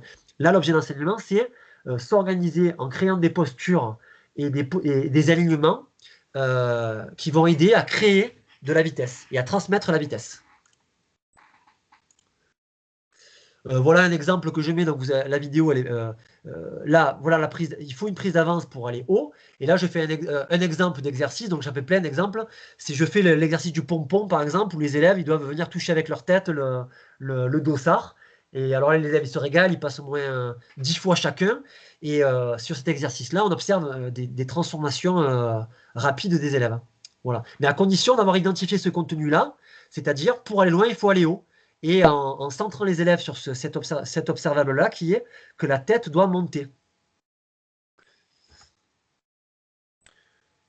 Question-réponse. Je vais zapper ce truc-là pour aller un peu plus vite, parce que là, je vois que j'ai encore beaucoup de diapos, et on fera une petite pause question-réponse plus tard. Donc, tout à l'heure, on me posait la question sur le vortex, ou sur... voilà, je vais vous donner des exemples. Par exemple, en saut en longueur, un exemple d'estimation du potentiel. Donc ça, on l'a travaillé avec un collègue à moi qui s'appelle Jean-Yves Saulnier. Cet exercice-là, c'est un pas un bond. C'est-à-dire que l'élève doit faire, sans élan, il doit faire un pied, 2 pieds. Et en fait, le résultat qu'il obtient, donc le record qu'il obtient en distance, on le multiplie par 2. Et statistiquement, on obtient une performance qu'on est en droit d'attendre à la fin d'un cycle de saut en longueur. Voilà. Voilà pour un exemple d'élaboration de perf cible en saut en longueur, sachant que des exemples comme ça dans toutes les pratiques athlétiques, il y en a plusieurs. Tout dépend de l'objet d'enseignement sur lequel vous allez travailler. Ensuite, un exemple demi-fond. Le test VMA que je fais à mes élèves. Donc, le test VMA avec mes élèves. Aujourd'hui, je fais principalement, je fais le test VMA 36-24. Donc, je ne vais pas vous développer là. Si vous avez la curiosité, si ça vous intéresse, vous pouvez aller sur le site du Conservatoire EPS. Vous tapez, je crois que vous tapez collège demi-fond Marseille ou collège cycle 4. Peut-être que vous tomberez dessus. Et vous avez plusieurs vidéos. Et vous avez donc l'exemple du test 36-24 avec des plots tous les 10 mètres, avec la fiche qui va avec pour évaluer la VMA de vos élèves. Voilà, ça vous pouvez faire des exemples. J'avance. Voilà, j'ai d'autres exemples évidemment en vortex, en course de haie, triple saut, javelot, hauteur, poids. Donc en haie, vous avez sur le conservatoire, vous avez un lien aussi pour la course de haie. Comment je fais pour calculer la percile en course de haie si ça vous intéresse. En triple saut également. Triple saut, là j'en suis aujourd'hui pour calculer la percile de mes élèves en triple saut. Je prends sur la première séance, ils font 7-8 sauts en longueur chacun. Donc je les mets en compétition. Voilà, les élèves sont au taquet. Je prends leur record du saut en longueur, leur record. Et je multiplie ce record en saut en longueur par 2. Et à cette somme, à ce produit-là, j'additionne 1 mètre. Donc un élève, par exemple, qui fait 4,50 m en saut en longueur, j'ai des élèves qui font 4,50 m en saut en longueur, donc ça fait 4,50 m x 2, ça fait 9 mètres. J'ajoute 1 mètre, donc sa perf cible en triple saut, ça sera 10 mètres. Voilà, je pars sur cette perf-là, je me répète, que je pourrais réajuster au cours du cycle. Voilà. Donc, les limites de l'autoréférencement. Donc ça, c'est des arguments que j'ai aiguisés au fur et à mesure de mes stages, de mon avancement un petit peu dans ma réflexion. Donc, la grosse limite, c'est que on va faire croire à des élèves à l'école qui sont, par exemple, bons en demi-fond. Un élève qui a 10 km/h de VMA, parce qu'il va être en maîtrise experte. Je vous ai donné l'exemple tout à l'heure de mon élève Zoé, là, qui était toute fière en me disant « Monsieur, je suis experte, jamais j'aurais cru, tout ça. » Donc, cet élève-là, on va lui faire croire qu'elle est forte en demi-fond parce qu'elle est en maîtrise experte.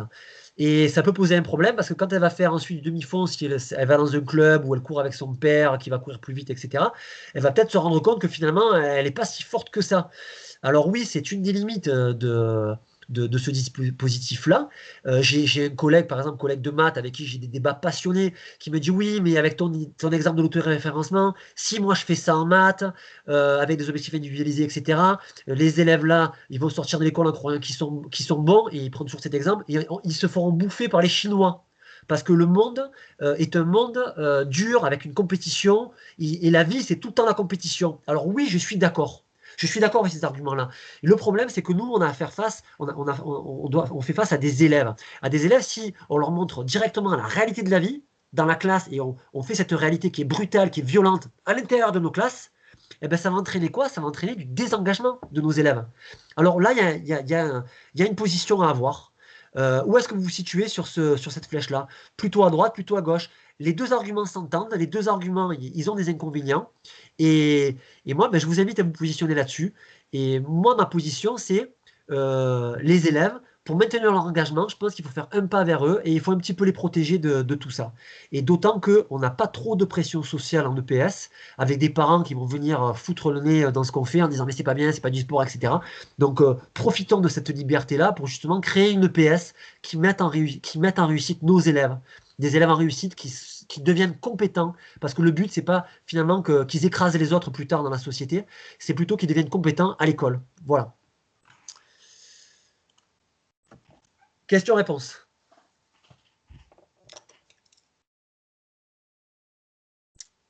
Si vous en avez, sinon j'enchaîne.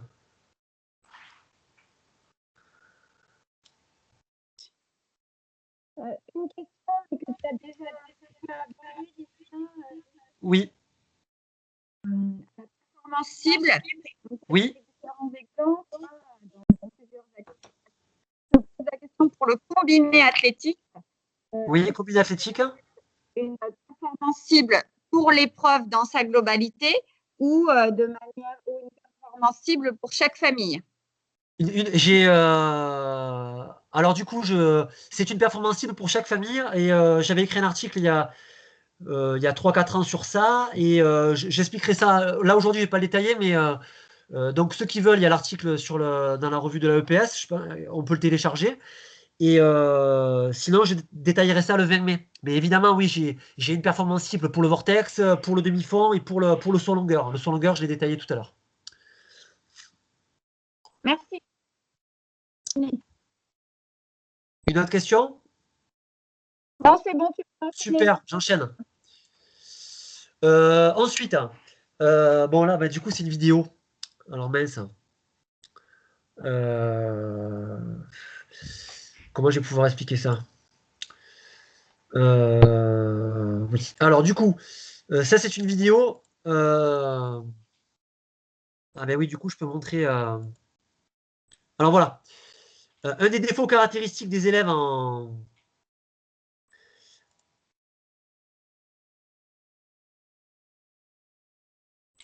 Voilà. Je ne sais pas si l'image s'affiche.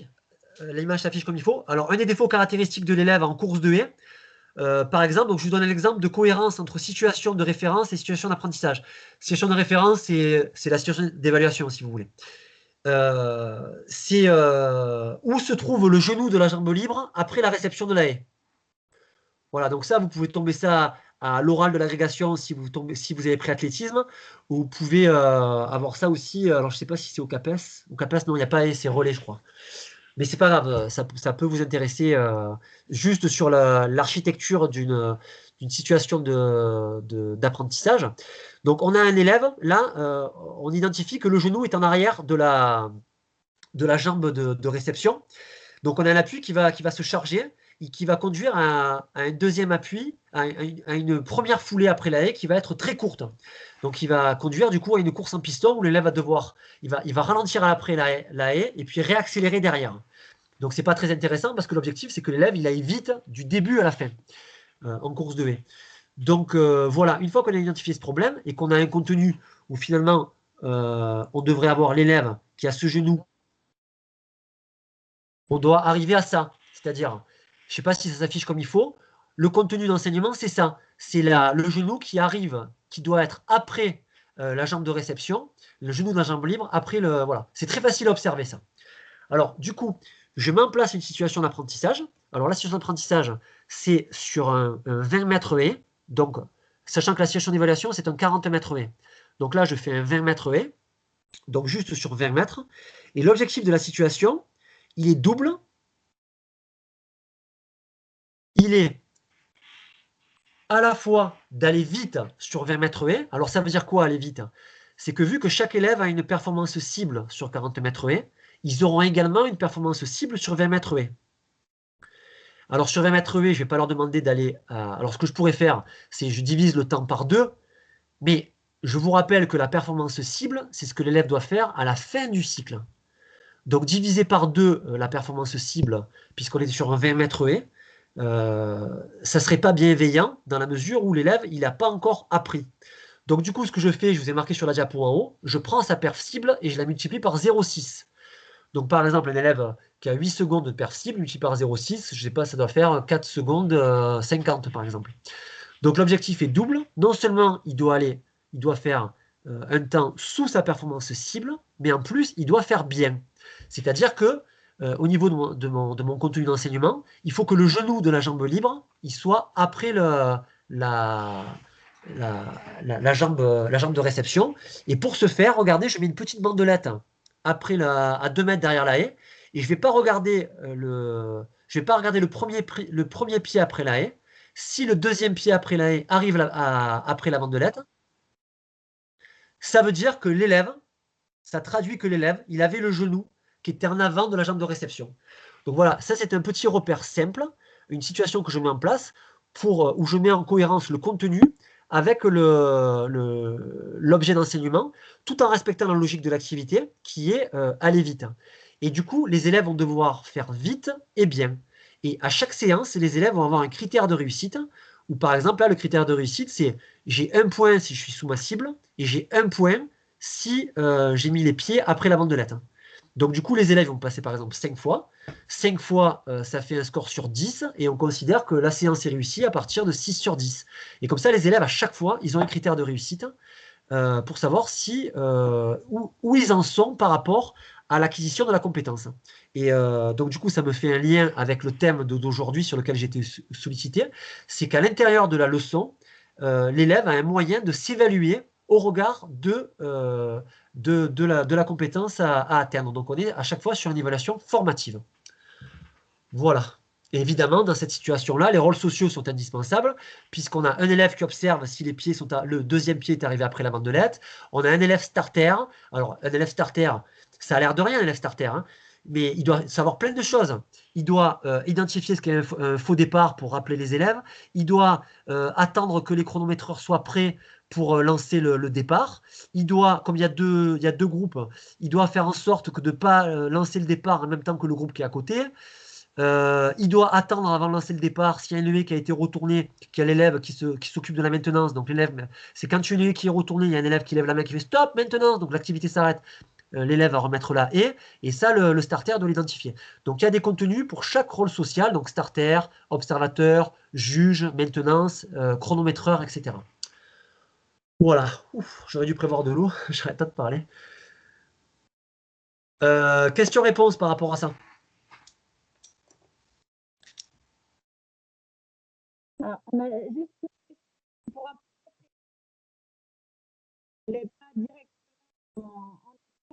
Alors, j'entends pas, je suis désolé. Ouais. On a juste une question, mais qui n'est pas directement en écho avec les propos que tu viens de tenir. Cette question, elle sort du champ d'apprentissage 1 et des pratiques athlétiques. Oui. Elle concerne la pratique de l'acrosport. Oui. La question du collègue, c'est comment finalement on crée aussi une évaluation positive par rapport à une… Alors, je vais un petit peu plus loin dans la question, hein, mais à partir de quel indicateur et oui. Comment finalement on sort de on prend en compte une référence, comment on crée une référence cible quoi, en acrosport. Ben, je peux répondre. Donc du coup, on a beaucoup travaillé sur ça en équipe. Donc on a un parcours cohérent de la 6e à la 3e. Donc si ça vous intéresse, vous avez des fiches sur le site du collège Commandant Cousteau à Rognac. Les fiches sont téléchargeables. Donc en 6e, ils sont sur les objectifs. À chaque agrès, ils doivent faire des éléments isolés. sont renversés, etc. Donc, un des contenus principaux, c'est l'ATR. Ensuite, donc appui tendu renversé. En cinquième, on est également sur l'ATR, mais enchaîné dans 2 agrès au choix, mais un enchaînement au sol obligatoire. En quatrième, on est sur un acrosport avec des figures statiques. Et en troisième, sur un acrosport avec des figures dynamiques. Le point de repère central en acrosport, c'est l'appui tendu renversé qu'on a déjà commencé à travailler dès la sixième. Et en fait, cette évaluation, l'évaluation le pronostic qu'on va faire à chaque élève sur leur cible, si vous préférez, en accro, c'est l'évaluation qu'on va faire en différents niveaux de leur capacité à réussir l'ATR en début de cycle. Voilà. Et en fonction de leurs résultats, on va avoir des objectifs qui vont être plus ou moins difficiles par rapport à des figures qu'on va leur imposer dans leur enchaînement d'acrosport. Alors, si vous voulez voir la différence, alors acrosport statique, je sais que vous avez tous, tout le monde sait ce que c'est. L'acrosport dynamique, je ne suis pas sûr que tout le monde connaisse. Donc, vous avez les vidéos sur le conservatoire. Je suis désolé, hein, je prêche pour ma paroisse, mais toutes ces vidéos-là, bon, c'est ma réalité. Elles sont sur le conservatoire EPS. Vous avez les vidéos de Lionel Amat en lycée. Et vous avez des vidéos que j'ai réalisées moi-même, bon, modestement, je ne suis pas du tout spécialiste acrosport, que j'ai réalisées il y a de nombreuses années en collège. Et vous allez sur conservatoire, acrosport, collège, et vous tomberez sur les vidéos que j'ai faites. Alors, elles sont peut-être moins bien faites que celles de Lionel Amat. Lionel Amat, qui au passage, qui est devenu inspecteur, qui est IPR aujourd'hui en Polynésie française. C'est des vidéos sur lesquelles vous verrez des exemples d'acrosport dynamique. Et en troisième, on est sur un acrosport dynamique où la figure de proue, ce qu'on cherche, c'est que tous les élèves passent par la verticale renversée en tant que voltigeur. Et évidemment, des élèves au début du cycle ne maîtrisent pas tous de la même façon l'ATR, bien qu'il y ait eu un parcours qui a été construit sur ce dispositif-là, sur cette attente-là. Tous les élèves ne vont pas avoir les mêmes attentes en termes de figure d'acrosport dynamique en troisième. Voilà, j'espère avoir répondu. C'est la réalisation de l'ATR en début de cycle qui nous fait faire des objectifs pour chacun. Oui, ok. Tu as tout à fait répondu. Merci beaucoup. C'est vraiment dans ce sens-là qu'on souhaite aussi faire évoluer les pour je suis désolé, je n'ai pas entendu le début.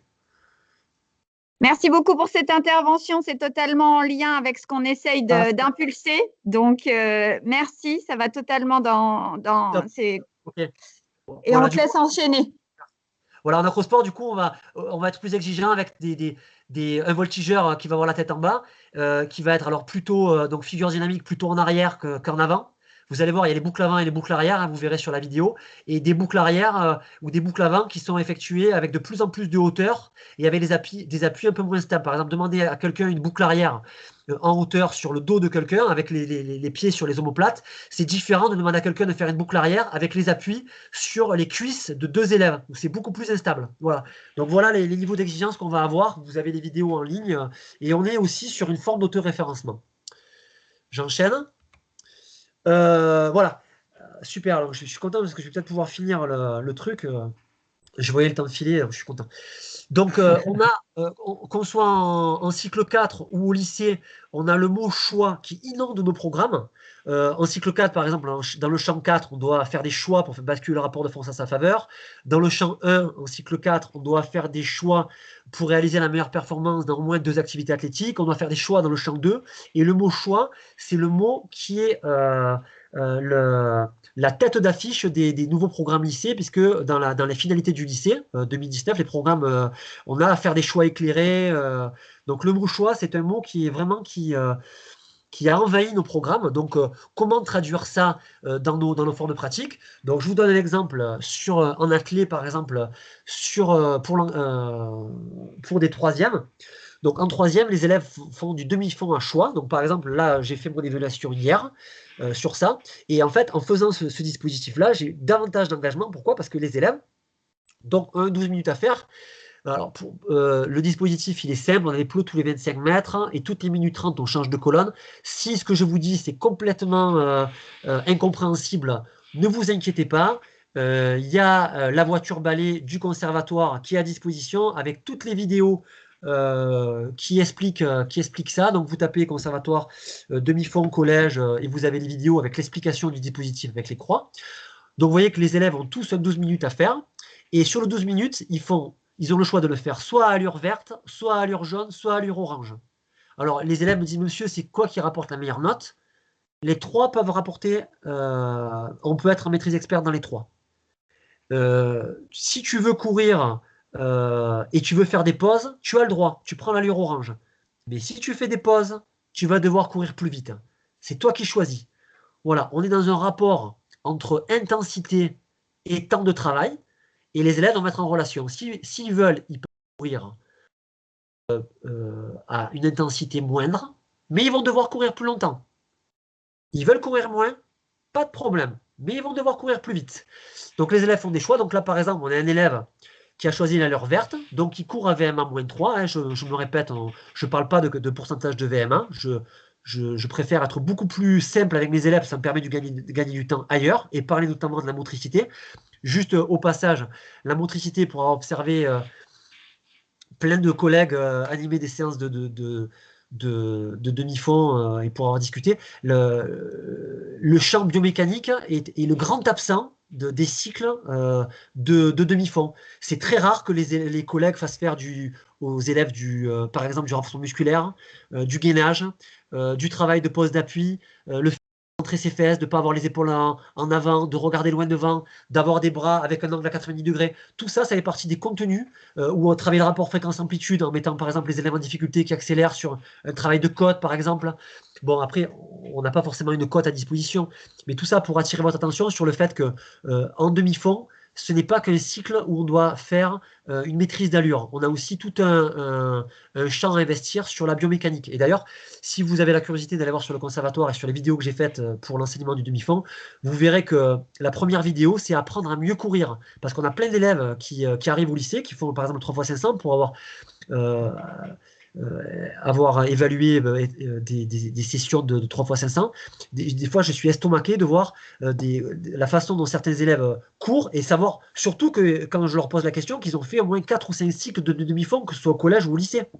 Et au même titre, des étudiants en STAPS, hein, des étudiants en STAPS qui arrivent et qui font un départ à l'amble quand on fait des prises de paire sur 30 mètres, moi je trouve ça hors sujet. Je me dis parfois, je suis désolé, je suis un peu provocateur, qu'est-ce qu'ils ont appris dans toute leur formation en EPS au collège et au lycée pour qu'ils se déplacent, qu'ils se positionnent à l'amble. Voilà.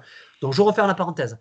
Donc le champ biomécanique est un champ à investir, la motricité, on a les transformations aussi à induire chez nos élèves en termes de motricité. Donc un autre exemple, voilà un exemple d'élève qui a choisi l'allure jaune. Donc il barre une colonne, donc il va faire une pause d'1 minute 30, mais vous voyez que ce choix-là, il n'est pas sans conséquence, puisque avec une VMA de 16, du coup il doit courir à 14. Voilà. Et puis un dernier exemple où un élève qui a choisi l'allure orange sur le 12 minutes, et lui, du coup, il fait 2 pauses. Il fait une pause à 6 minutes et une pause à 10 minutes 30. Il a fait 4,30, 3 minutes, 1,30 et il a couru à VMA-1, donc à 13 km/h. Il a 2 sorties de route, ça fait 2 fois il n'a pas atteint sa cible, vous voyez les 2 points. Et du coup, en fait, il a 2 sorties de route. Mais sur mon dispositif, vous voyez en bas à droite, il y a un petit tableau sur lequel j'invite les élèves à faire du 30-30 à la fin. Et en fait, le fait de faire du 30-30, ils ont 4 répétitions obligatoires. Donc le 30-30, ils doivent le courir à VMA plus 3. Donc les calculs sont faits dans le tableau qui est au-dessus, en termes de plot. Et en fait, le fait de faire la 5e répétition et la 6e répétition, ça leur enlève des sorties de route. Donc en fait, les élèves peuvent rattraper leurs erreurs tout simplement. C'est une forme de bienveillance. Et du coup, les élèves sont sensibles à ça. Et ça nous permet aussi de voir les élèves qui sont sérieux, qui sont motivés. Parce que là, du coup, un élève qui se rattrape, forcément, c'est un élève qui fait des efforts. Et vous regardez l'évaluation qui est à droite, elle est très simple. Elle est comme tout à l'heure l'évaluation avec le relais. C'est-à-dire que l'écart à la cible fait qu'on a une note. Donc là, j'ai été bien, j'ai pas fait l'évaluation sans note, mais je l'ai fait hier avec mes élèves de 3e.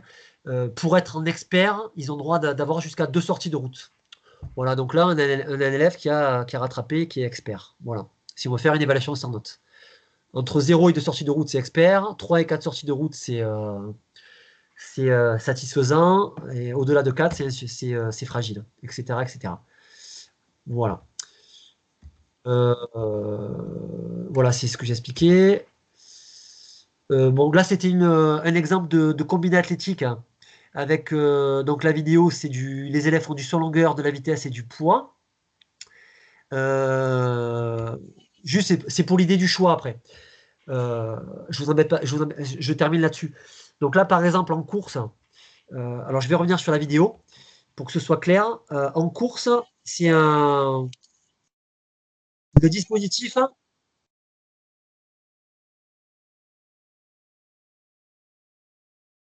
Le dispositif en course fait comme le relais, c'est-à-dire que c'est une vitesse 5 secondes, et en 5 secondes, ils doivent aller le plus loin possible. OK? Donc, je reviens à ma fiche. Donc, vous voyez, en course, en saut, ils ont une cible en termes de plot. En lancer, ils ont une cible en termes de plot. Et en course, ils ont une cible aussi en termes de plot. Alors, pourquoi on avait fait ce dispositif-là? Et pourquoi pas une course tout simplement sur 20 mètres avec un chrono? C'est tout simplement pour une raison très simple.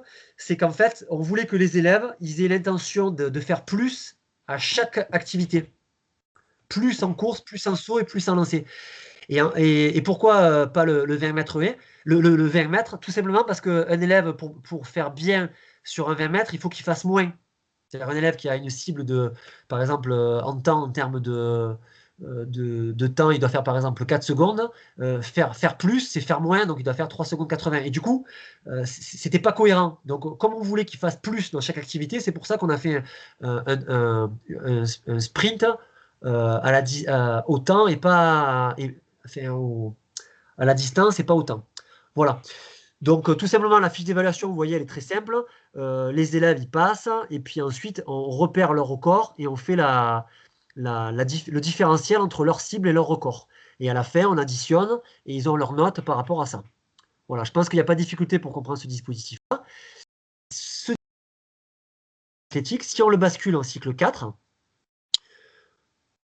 donc, l'idée, c'est qu'on va demander aux élèves sur les 3 activités, de définir sa spécialité.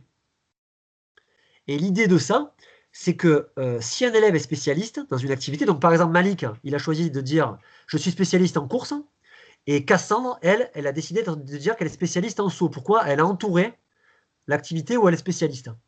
Et c'est quoi la conséquence de ça? C'est qu'au lieu de prendre le record, dans ce deuxième cycle qu'on va faire en combiné athlétique, puisque Malik a dit qu'il était spécialiste, ça veut dire qu'il est capable de faire une très bonne perf plusieurs fois.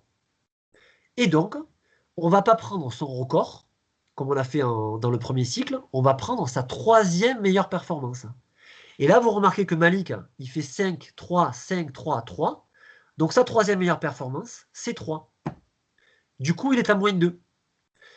Alors que Cassandre, elle a choisi le saut.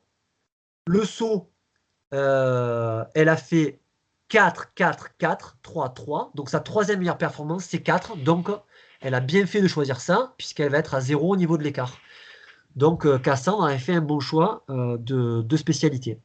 Voilà un exemple de façon, à un moment, de mettre un niveau d'exigence avec les élèves, ne pas s'appuyer sur le record, mais sur, par exemple, la 2e meilleure perf ou 3e meilleure perf. Alors, on pourrait me dire, tu peux faire la moyenne de ce qu'ils ont fait. Oui, mais la moyenne, ça exige un temps de travail.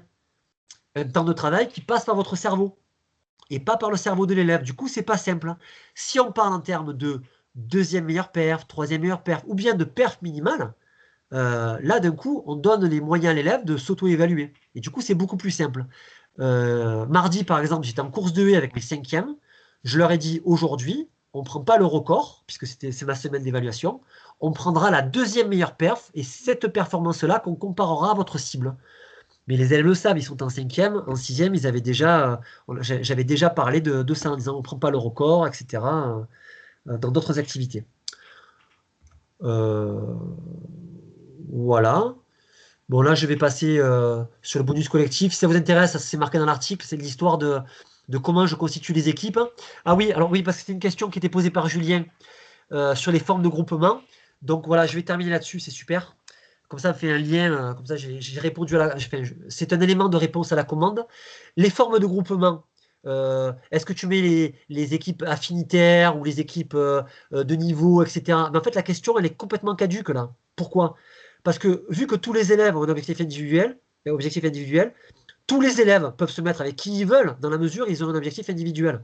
Donc, je vais être volontairement, je vais utiliser un mot qui ne me plaît pas, mais le petit gros, s'il s'associe avec des élèves qui sont considérés comme non sportifs, eh ben, c'est pas grave, parce qu'ils ont les mêmes chances d'atteindre leur cible que les autres s'ils ont fait des efforts pendant le cycle. Donc la question des groupes, elle est complètement caduque. Alors maintenant, moi, ma problématique, c'est plutôt la problématique des filles et des garçons. Donc là, on n'est pas du tout dans des groupes, on parle pas du tout de niveau, de gestion d'hétérogénéité, etc. On parle simplement de mixité et de relations entre filles et garçons où on se rend compte qu'ils ne se parlent quasiment pas dans les petites classes. Et je trouve que moi, quand j'ai commencé à travailler, c'est de plus en plus compliqué de faire se parler les filles et les garçons. Donc par contre, alors comment je fais mes équipes? C'est très simple. Alors là, mon cas, le scan, il n'est pas bon parce que c'est une fiche qui a 2-3 ans. Mais là, depuis quelques temps, je fais différemment. Je demande aux élèves de se mettre en binôme ou en trinôme. Donc forcément, les filles et les garçons vont se mettre entre eux. Et ensuite, j'associe un binôme avec un trinôme ou un binôme et un binôme de filles et de garçons. Comme ça, je fais des équipes de filles et de garçons, indépendamment de leur niveau, puisque je vous rappelle que le niveau, la question est caduque. Avec ce système de performance cible. Donc, c'est un exemple. Aujourd'hui, donc, je fais plus du tout donc j'ai dépassé le temps, mais j'ai fini. Hein. Je fais plus de sprint. Je fais un combiné athlétique avec du demi-fond, du demi-fond, du lancer et du saut. Alors pourquoi du demi-fond? Parce qu'en fait, le fait de faire du sprint, on s'est rendu compte que les élèves, quand ils enchaînaient avec une autre activité en 6e, alors qu'ils avaient fait le cycle d'athlé, ils n'étaient pas capables de s'échauffer pendant 2 minutes sans marcher. Donc du coup, on a remplacé la vitesse par du demi-fond. Voilà, l'équipe s'est remise en question. En revanche, on a basculé vitesse en 5e avec la course de haie. Voilà, on fait course de haie. Bon, et comme on faisait beaucoup d'athlé, à regret, j'ai abandonné le relais dans ma programmation. Voilà. Le biathlon en 4e, je ne vais pas développer, mais j'aurai l'occasion d'en parler quand je ferai mon intervention en mai. Et voilà, bon, j'ai terminé. Et si vous avez des questions, voilà, je suis disponible. Je suis allé un peu vite à la fin, désolé. Je suis content, je suis rentré dans le temps. J'ai fait toutes mes diapos. Peut-être la dernière diapo, c'est un truc que j'ai déjà dit, donc c'est pour ça que j'ai passé vite.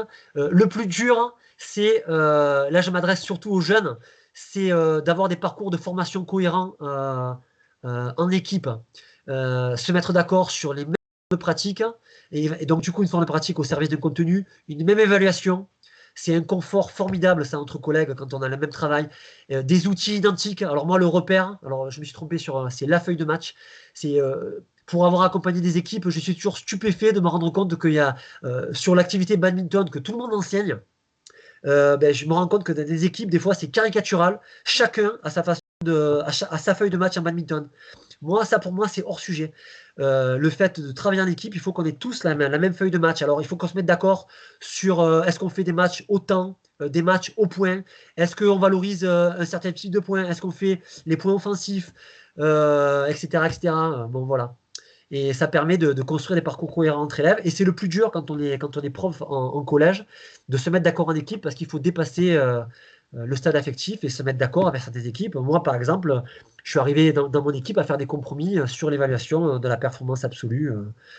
Voilà, où à un moment, on a évalué le test VMA. Voilà, c'est pas ma tasse de thé, mais qu'est-ce que vous voulez? Je suis en équipe et je fonctionne pas comme, si vous me permettez l'expression, comme un ayatollah dans mon équipe. Il faut aussi que j'écoute et puis qu'on débatte ensemble et qu'on avance ensemble sans fâcher personne. Voilà, voilà, j'en peux plus. J'espère que ça vous a intéressé. Je suis disponible si vous avez des questions.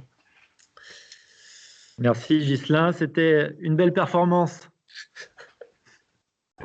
On va laisser la parole aux collègues et aux étudiants s'il y a encore quelques questions.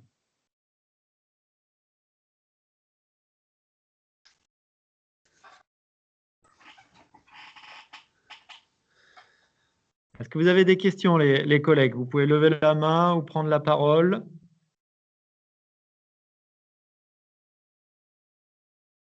S'il n'y a pas de questions, c'est bon signe. Moi, j'avais juste une petite question concernant les performances en athlée.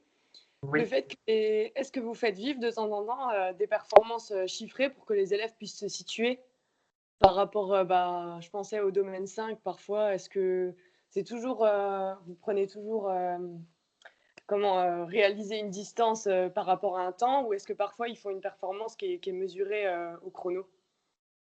Alors en fait, quand je reste sur... on n'a pas beaucoup de temps.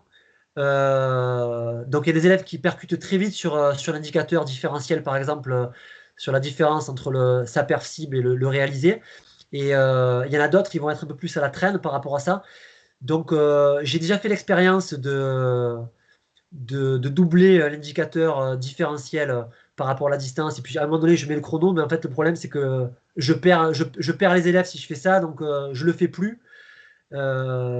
J'ai une forme de pratique, j'ai un seul indicateur, c'est par exemple la distance, je reste sur la distance ou sur le temps. Mon cycle 40 mètres haies, par exemple, je ne vais pas du tout être sur une performance avec des plots. Souvent, on pose la question, pourquoi tu fais pas un 7 secondes de haie et tu fais pas un 40 mètres haies? Ben, tout simplement parce que ce qui me plaisait, moi, dans le 12 secondes, c'était surtout le relais inversé. Et je vous encourage pas du tout à faire des haies inversées parce que les haies, elles ont un sens et un seul sens. Parce que si vous franchissez les haies dans l'autre sens, les élèves risquent de se blesser parce que la haie, elle bascule que d'un côté. Donc du coup, j'ai un repère. Je garde ce repère pendant tout le cycle. Voilà. J'espère t'avoir répondu. Oui, merci. Merci. Y a-t-il une dernière question avant de conclure notre conférence? Bonjour. Bonjour. J'avais une toute petite question. Vous êtes venu brièvement sur l'évaluation d'une performance relative, par exemple au basketball dans le champ d'apprentissage 4. Donc j'ai noté quelques infos, mais est-ce que vous auriez pu l'expliquer un peu, enfin, plus longuement, vite fait, quoi. Enfin... Parce que je trouvais que c'était vachement intéressant le fait de pouvoir même le mettre dans les autres sports, oui. que ça soit hand, foot ou quoi que ce soit. Donc, j'ai trouvé ça intéressant. Alors écoute, je vais te répondre très vite. Alors déjà, si ça t'intéresse, il faudra nous rejoindre au CEDREPS parce que c'est des questions sur lesquelles on bosse. Alors nous, au collège, en fait, c'est très simple. Il y a les statistiques Canal+. Il y a 3 équipes d'un côté, 3 équipes de l'autre. Quand il y a 2 équipes qui s'affrontent sur un panier au basket, il y a une équipe qui fournit l'arbitre, le relanceur et les statistiques Canal+. Les statistiques, c'est quoi? C'est un élève qui compte les points. Donc, 1 point si ça touche le dessus du panier, 2 points s'il y a panier. Selon le niveau, les élèves, ils ont le droit à crier placé. Quand ils crient placé, les élèves défenseurs, ils baissent les bras. Donc, ils ont un temps dans lequel ils tirent, etc. Si tu veux, tu as la vidéo sur le conservatoire d'Éric Liobé qui peut t'intéresser parce que ce qu'il fait, ça ressemble à ce que je fais en basket. Donc 3 contre 3 sur un panier. En fait, c'est 4 contre 4, mais il y a un relanceur. Et les statistiques, c'est quoi? Donc moi, ils ont une petite ardoise comme ceci, là. Tu vois? Sur l'ardoise, ils vont marquer... Donc, est-ce que j'ai un feutre? Oh putain, c'est indélébile. Sur l'ardoise,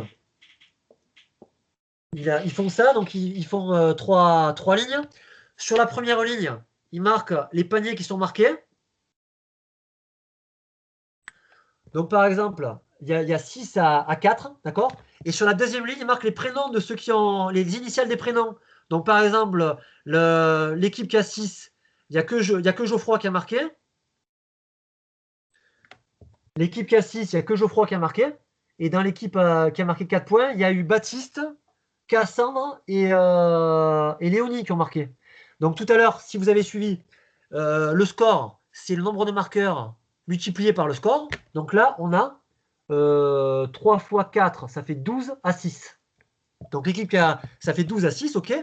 Et en dessous, là, il y a le critère qui m'intéresse le plus en 6e. Alors ce critère est différent quand on change d'objet d'enseignement en 4e, en basket.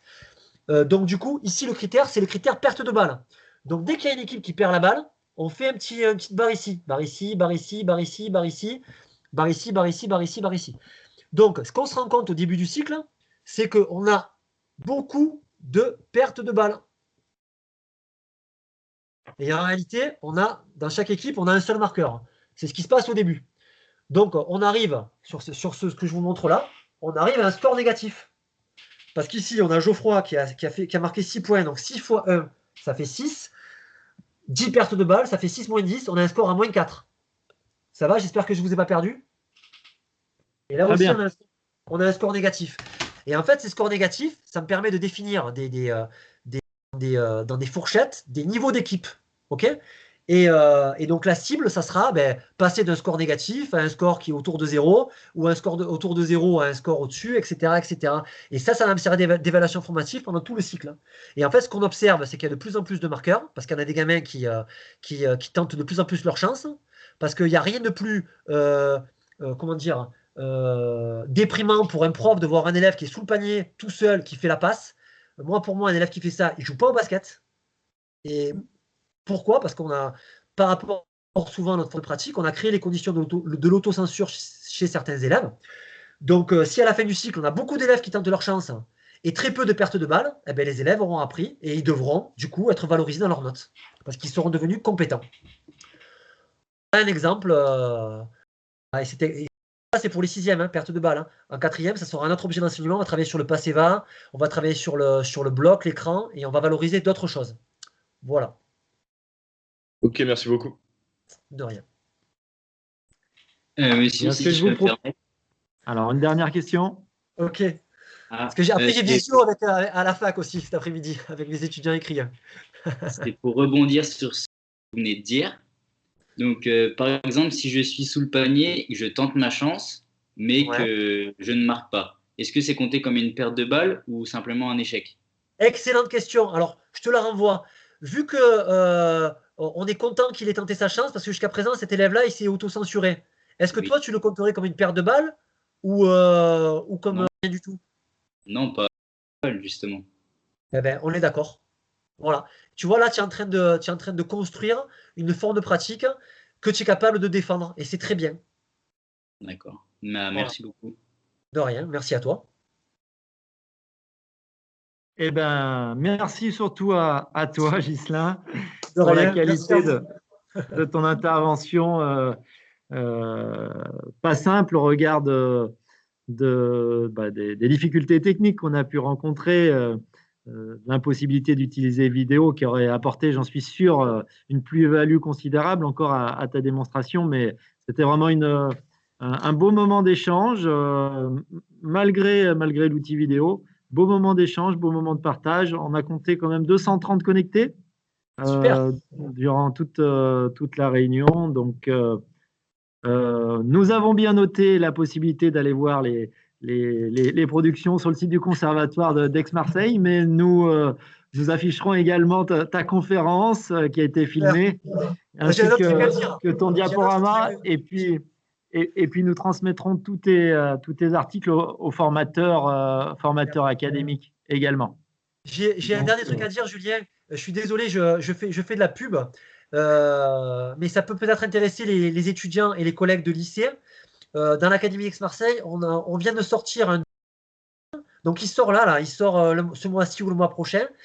Ce dossier EPS s'appelle l'élève lycéen en EPS. Et du coup, on est un ensemble de collègues à avoir décliné des propositions dans plus d'une vingtaine de pratiques, avec des situations et des systèmes, avec des protocoles d'évaluation qui sont en phase avec les nouveaux protocoles certificatifs du lycée. Donc peut-être que ça pourra aider les collègues à débattre en équipe ou alors à construire des contenus. Voilà, c'est un ouvrage qui est coordonné par Maxime Travers et Nicolas Mascret pour ceux qui le connaissent.